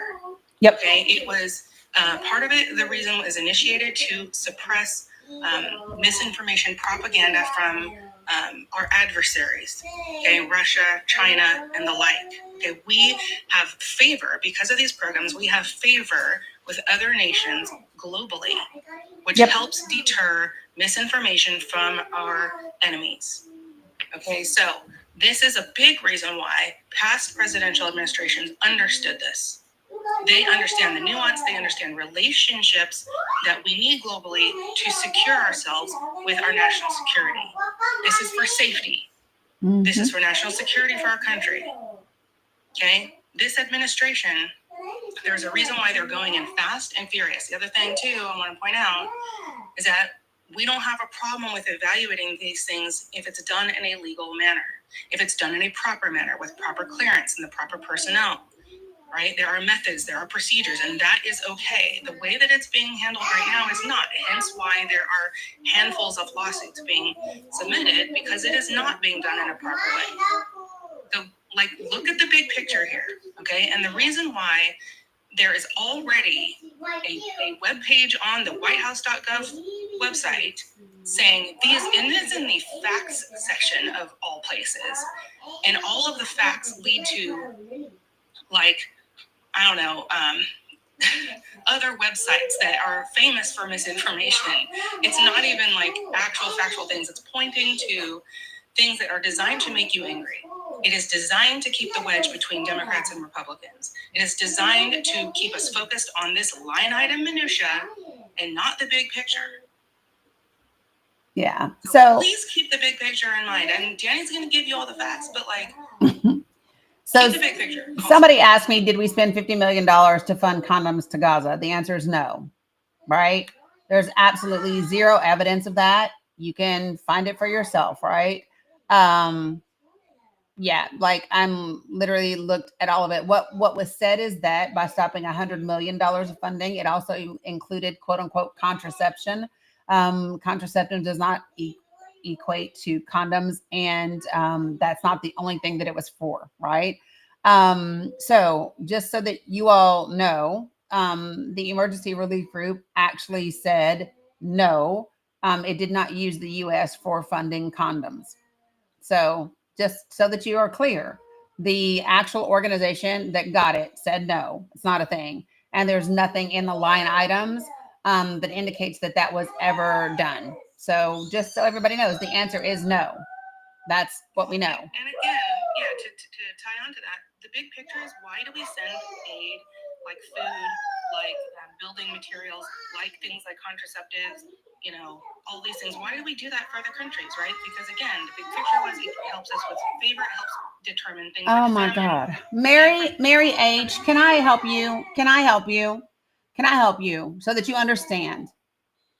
There was an actual federal act that was passed by Congress.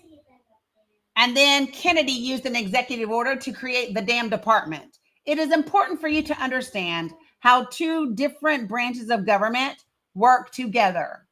So once Congress passes a bill and says we should be giving foreign assistance, it's the Foreign Aid Act or whatever of 1961. Hold on, I'll give it to you in just a second. Jesus. Do y'all bother do you look up anything, or do you just open your mouth and regurgitate whatever the latest bullshit is you heard somewhere? Oh, Jesus. You guys, while Danny's pulling this up, please stop with the all caps and stop with the spamming. That will get you. Here it is. It is called the Foreign Assistance Act of 1961. And if you want to read it, I'm looking at the PDF on govinfo.gov's website. And here's what it says. The Congress recognizes that the magnitude of these efforts exceeds the resources of developing countries. Hold on, I'm just going to read the whole damn thing since y'all want to act like y'all don't know. A little pretentious. No, it's not pretentious. It's called Don't Call Me a Liar and a Traitor and then not have accurate information. That's not pretentious. That's me saying be a grown-ass adult and a responsible American and actually know facts. Like, you all act like you're not supposed to be responsible for the things that you say that are simply not true. Like, it is your job. It is your duty as an American citizen to make sure you are telling the damn truth. That's what you should do. And if you can't do that, then shut the fuck up. That's not pretentious. That's just fact. And you don't have to like it. And I don't care if you like it or not. I really, truly don't care. Sheesh. So here's the damn law passed by Congress. Be it enacted by the Senate and House of Representatives of the United States of America in Congress, assembled, that this act may be cited as, quote, the Foreign Assistance Act of 1961, end quote, Part 1. Now notice it said enacted by the Senate and the House of Representatives. That, folks, would be Congress. That is not an executive order. Okay? Two different things.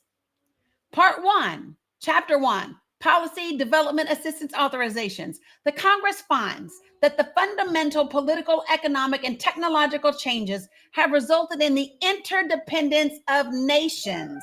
The Congress declares that the individual liberties, economic prosperity, and security of the people of the United States are best sustained and enhanced in a community of nations which respect individual civil and economic rights and freedoms, and which work together to use wisely the world's limited resources in an open and equitable international economic system. I'm yelling because my grandbabies are loud, Blake D, and I'm trying to make sure you hear me over them. That's why. Okay? So I'm reading to you the literal piece of legislation. Now, here's what's interesting about this. This is Congress. And Congress has said, very simple, right? Congress said, we've determined that things have changed. And the best way for us to ensure the security of the people of the United States is to have sustained and enhanced in a community of nations. A community of nations which respect individual civil and economic rights and freedoms, and which work together to use wisely the world's limited resources in an open and equitable international economic system. Now, y'all want to keep fucking around with Canada. Do you all realize that right now we import the majority of for our oil and gas for fuel? Our largest import that we do right now is from Canada. Also, lots of our northern states, guess where they get their electricity from? Canada. It is. And would you like to see it for the person who told me I'm a liar? This is what happens when you actually look shit up. You can actually find it. So here we go. You ready? Oil. Hold on. And whoops. Petroleum imports. There we go. So this would be on the EIA.gov. So that is the, give me 1 second. That is the U.S. Energy Information Administration. And you can actually see where we import it for, how much we import it, how much we're making, how much we're doing, all the things. Let that site be your friend. That's all you got to do. Let it be your friend. Yes, baby. What you doing, Mila? What you want? You probably want something. Okay, but I'm going to go back to this because I think it's important that because we're talking about USAID, okay? So here's what it says. She wants, okay, give me a second and I'll make it for you because I'm over time. All right. So here we go. Here's what it says. I'm going to the part where I left off. Furthermore, the Congress reaffirms the traditional humanitarian ideals of the American people and renews its commitment to assist people in developing countries to eliminate hunger, poverty, illness, and ignorance. Therefore, the Congress declares that a principal objective of the foreign policy of the United States is the encouragement and sustained support of the people of developing countries in their efforts to acquire the knowledge and resources essential to development. Yes. Okay, I'm gonna put them in the pot. I'm almost finished. Efforts to acquire the knowledge and resources essential to development and to build the economic, political, and social institutions which will improve the quality of their lives. It is a cooperative agreement that exists within nations. You all don't get it, right? Bless your hearts. And that's the part that I think is so funny. You don't get it, and you don't know, because you don't want to actually read for facts. When Congress passes the law, then the executive order is done to create the department. It's not hard. It's not hard. Y'all know she be distraught about everything. It don't matter that she has literally eaten five times this morning. It don't matter. That kid is always about them groceries. So again, this is where it is. So Monica, if you would like your jobs back here, then maybe corporations shouldn't get cuts and make deals to take their industry elsewhere. Because that's literally what happened part of the time during the Trump administration. Right? They actually made deals to have some of the auto stuff go happen over in Mexico under the Trump administration. That was a deal that he brokered. It's just interesting to me that you all don't know the things that you're talking about. You're just like, yip, yip, yippity, yip, yip, yip, and have no idea. So, like, I don't know. This is the problem. This is the problem with people. Thanks, Sandy. The problem is that you all would like to not look up facts, just regurgitate things, and not have any clue about how it all works. Right? It's just, whoops. Hold on a second. Ooh. Oops. And by the way, for you all that are talking about nothing benefits us here, you're wrong. We actually, our universities, our businesses, and our farmers benefit from USAID. They literally benefit from it, guys. We have large-scale farmers across the country in every state that get paid to provide crops and rice and soybeans and other things that go directly to humanitarian assistance. And no, I don't know. So it's just really interesting that people, yeah. You've been in your kitchen for a hot minute this morning. Can we kick you out of the kitchen now and let you tell us when the next time you're going to be on live? Yeah, we can do that. Give me 1 second. Hold on 1 second. Give me 1 second. Woo. 1 second. I got one more thing that I want to do. And watch me have already been on the damn page that I wanted to be on.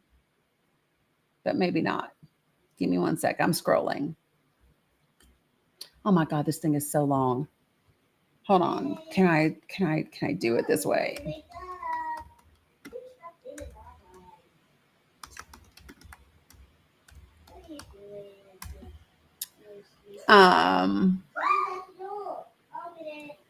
Maybe this is it. Give me 1 second.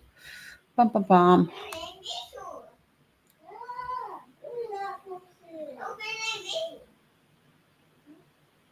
Nope, that's not it. Well, I might not be able to lay my hands on it that quickly, so give me a second. Uh, okay, great. All right, so listen, for those of you guys who are having a hard time with this, right? First of all, I don't believe that all of you all that are in here are having a hard time with this. I think that some of you all keep wanting to find ways to justify the horrible ass decision you made and who you voted for, right? I think that that is part of it, and that's just my take on it. Um, the executive order that everybody is referring to is Executive Order 10973. That's the Administration of Foreign Assistance and Related Functions, November 3rd, 1961, by JFK. And here's what it says: by virtue of the authority vested in me by the Foreign Assistance Act of 1961, and blah, blah, blah, blah, blah. And as President of the United States, it is hereby ordered as follows. And I'm only going to read the first bit. The delegation of functions, exclusive of the functions otherwise delegated or reserved to the President by the provisions of this order, and subject to the provisions of this order, there are hereby delegated to the Secretary of State all functions conferred upon the President by 1, the act as defined, 2, the act to provide for assistance in the development of Latin America, in the construction of Chile, and for other purposes. 3, the Mutual Defense Assistance Control Act, right? 4, the unrepealed provisions of the Mutual Security Act. That's of 1954, by the way. And 5, those provisions of acts appropriating funds under the authority of the act which relate to the act. The Secretary shall establish an agency in the Department of State to be known as the Agency for International Development. You understand? This is how the two things work together. You pass a law, you create an agency. For those of you all who act like you don't understand how this works and you keep saying America first, there's nothing about USAID that isn't America first. If you're mad because you don't have what you would like to have in this country, if you are mad because there are people that are unhoused, if there are people that don't have health care, if there are people that don't have jobs that pay a living wage, you're not mad about USAID that's going to foreign countries, because USAID accounts for less than 1% of our entire federal budget. You're angry at the people in Congress and the legislators that aren't doing their job. Be angry at your governor if they haven't expanded Medicaid. Be angry at your members of Congress if they haven't found a way to put together universal health care like every other developed country in the world does. Because every other developed country in the world has universal health care. We do not. And the reason we do not, just in my opinion, the reason that we do not is because we have big pharma and big healthcare. And that's what they want, right? We have gone past capitalism to vulture capitalism and corporations at the expense of people. If you want to be mad at the corporations in the United States of America that will not pay you enough to feed your families, pay your rent, live okay, and be mad at your politicians who take money from these corporations to do their bidding and put forth legislation that benefits them. That's who you're mad at. You're not mad at Democrats. You're not mad at immigrants. You're not mad at, well, you might try to be, right? But all that is displaced anger. You're just projecting that anger on everybody except for the people that made it the way that it is, because you voted for those people. Just be clear about that. You voted for them. And you can't be mad at them, because if you're mad at them, then it means you were wrong about who you voted for. Right? Yeah, you ready to eat? Dog. Okay, I got you. And that's the deal. No, Blake, I didn't vote for this. Eat. Yeah. Girl, what'd you do to your hair? Blake D, I didn't. And the thing is so hold on, let me fix this. So let's just be clear, Blake D, when you say both sides are corrupt, that's an ignorant argument. And the reason why I'm going to say that is very simple. Okay.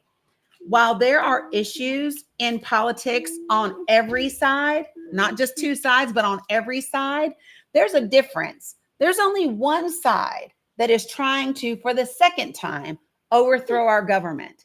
There's only one side that is trying to take away the rights of women and minorities. There's only one side that is trying to put religion into politics. That's just the fact. Okay, I'm coming. Right? Those are the facts. So while there might be issues on every side. You what? You are ready? Yeah. Those are just the things. So, and listen, you don't want to talk to me about healthcare, Blake, because I probably know way more about healthcare when it comes to the government than you do. Been well versed in it for a while now. So, right. She said, "I'm ready, Linda." So yes, we are going to kick me off of here. Yeah, Carol, she has had, you just won't want to know. She has had 4 or 5 different things. Oh, but it's okay. Before we go, make sure you're following Danny on her other platforms. It's above her head in the red bubble. It's the Danny Cook on Facebook, YouTube, Clapper. So find her other places, but please make sure you're following her there, as always. And follow her here if you're not already doing that. And then, Danny, is it okay if we raid Pickles? Yes, we can raid Pickles, and I will be back tonight. I think I was on an hour later today than I was supposed to be. So I may or may not be back tonight because I need to get emails out to you guys so that we can have subscriptions set up tomorrow. We have a training on Wednesday. On conversations. You can, as long as you're in my Google form, you will get an email on how to register for that. And what else? Podcast. There will be a couple of new podcast episodes that come out over the weekend because they were supposed to be done yesterday. Carla, girl, my house is clean. Ho, don't project. See, and I called you a hoe. You want to know why? Because you made it personal. So, and I'm just done being nice for the day. I'm done. Clean your house first. My house is clean, ho. All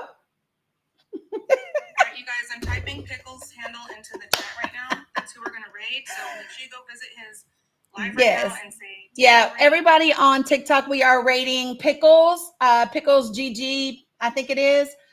Pickles GGS. Yep, that's it. When you go in, make sure that you, our podcasts are everywhere, Nantu. When you go to Pickles, put in Danny Raid so that Pickles knows you're coming from me. And podcast is everywhere. So podcast is Spotify, Apple Podcasts, Podbean, Audible, Apple Music, Pandora, blah, blah, blah, whatever. So head on over there to Pickles, YouTube and Facebook. I appreciate you much. TikTok, I will see you all later. If I don't see y'all tonight, I will see you all tomorrow. Make sure you're on my email list, which is in my link tree. Make that happen.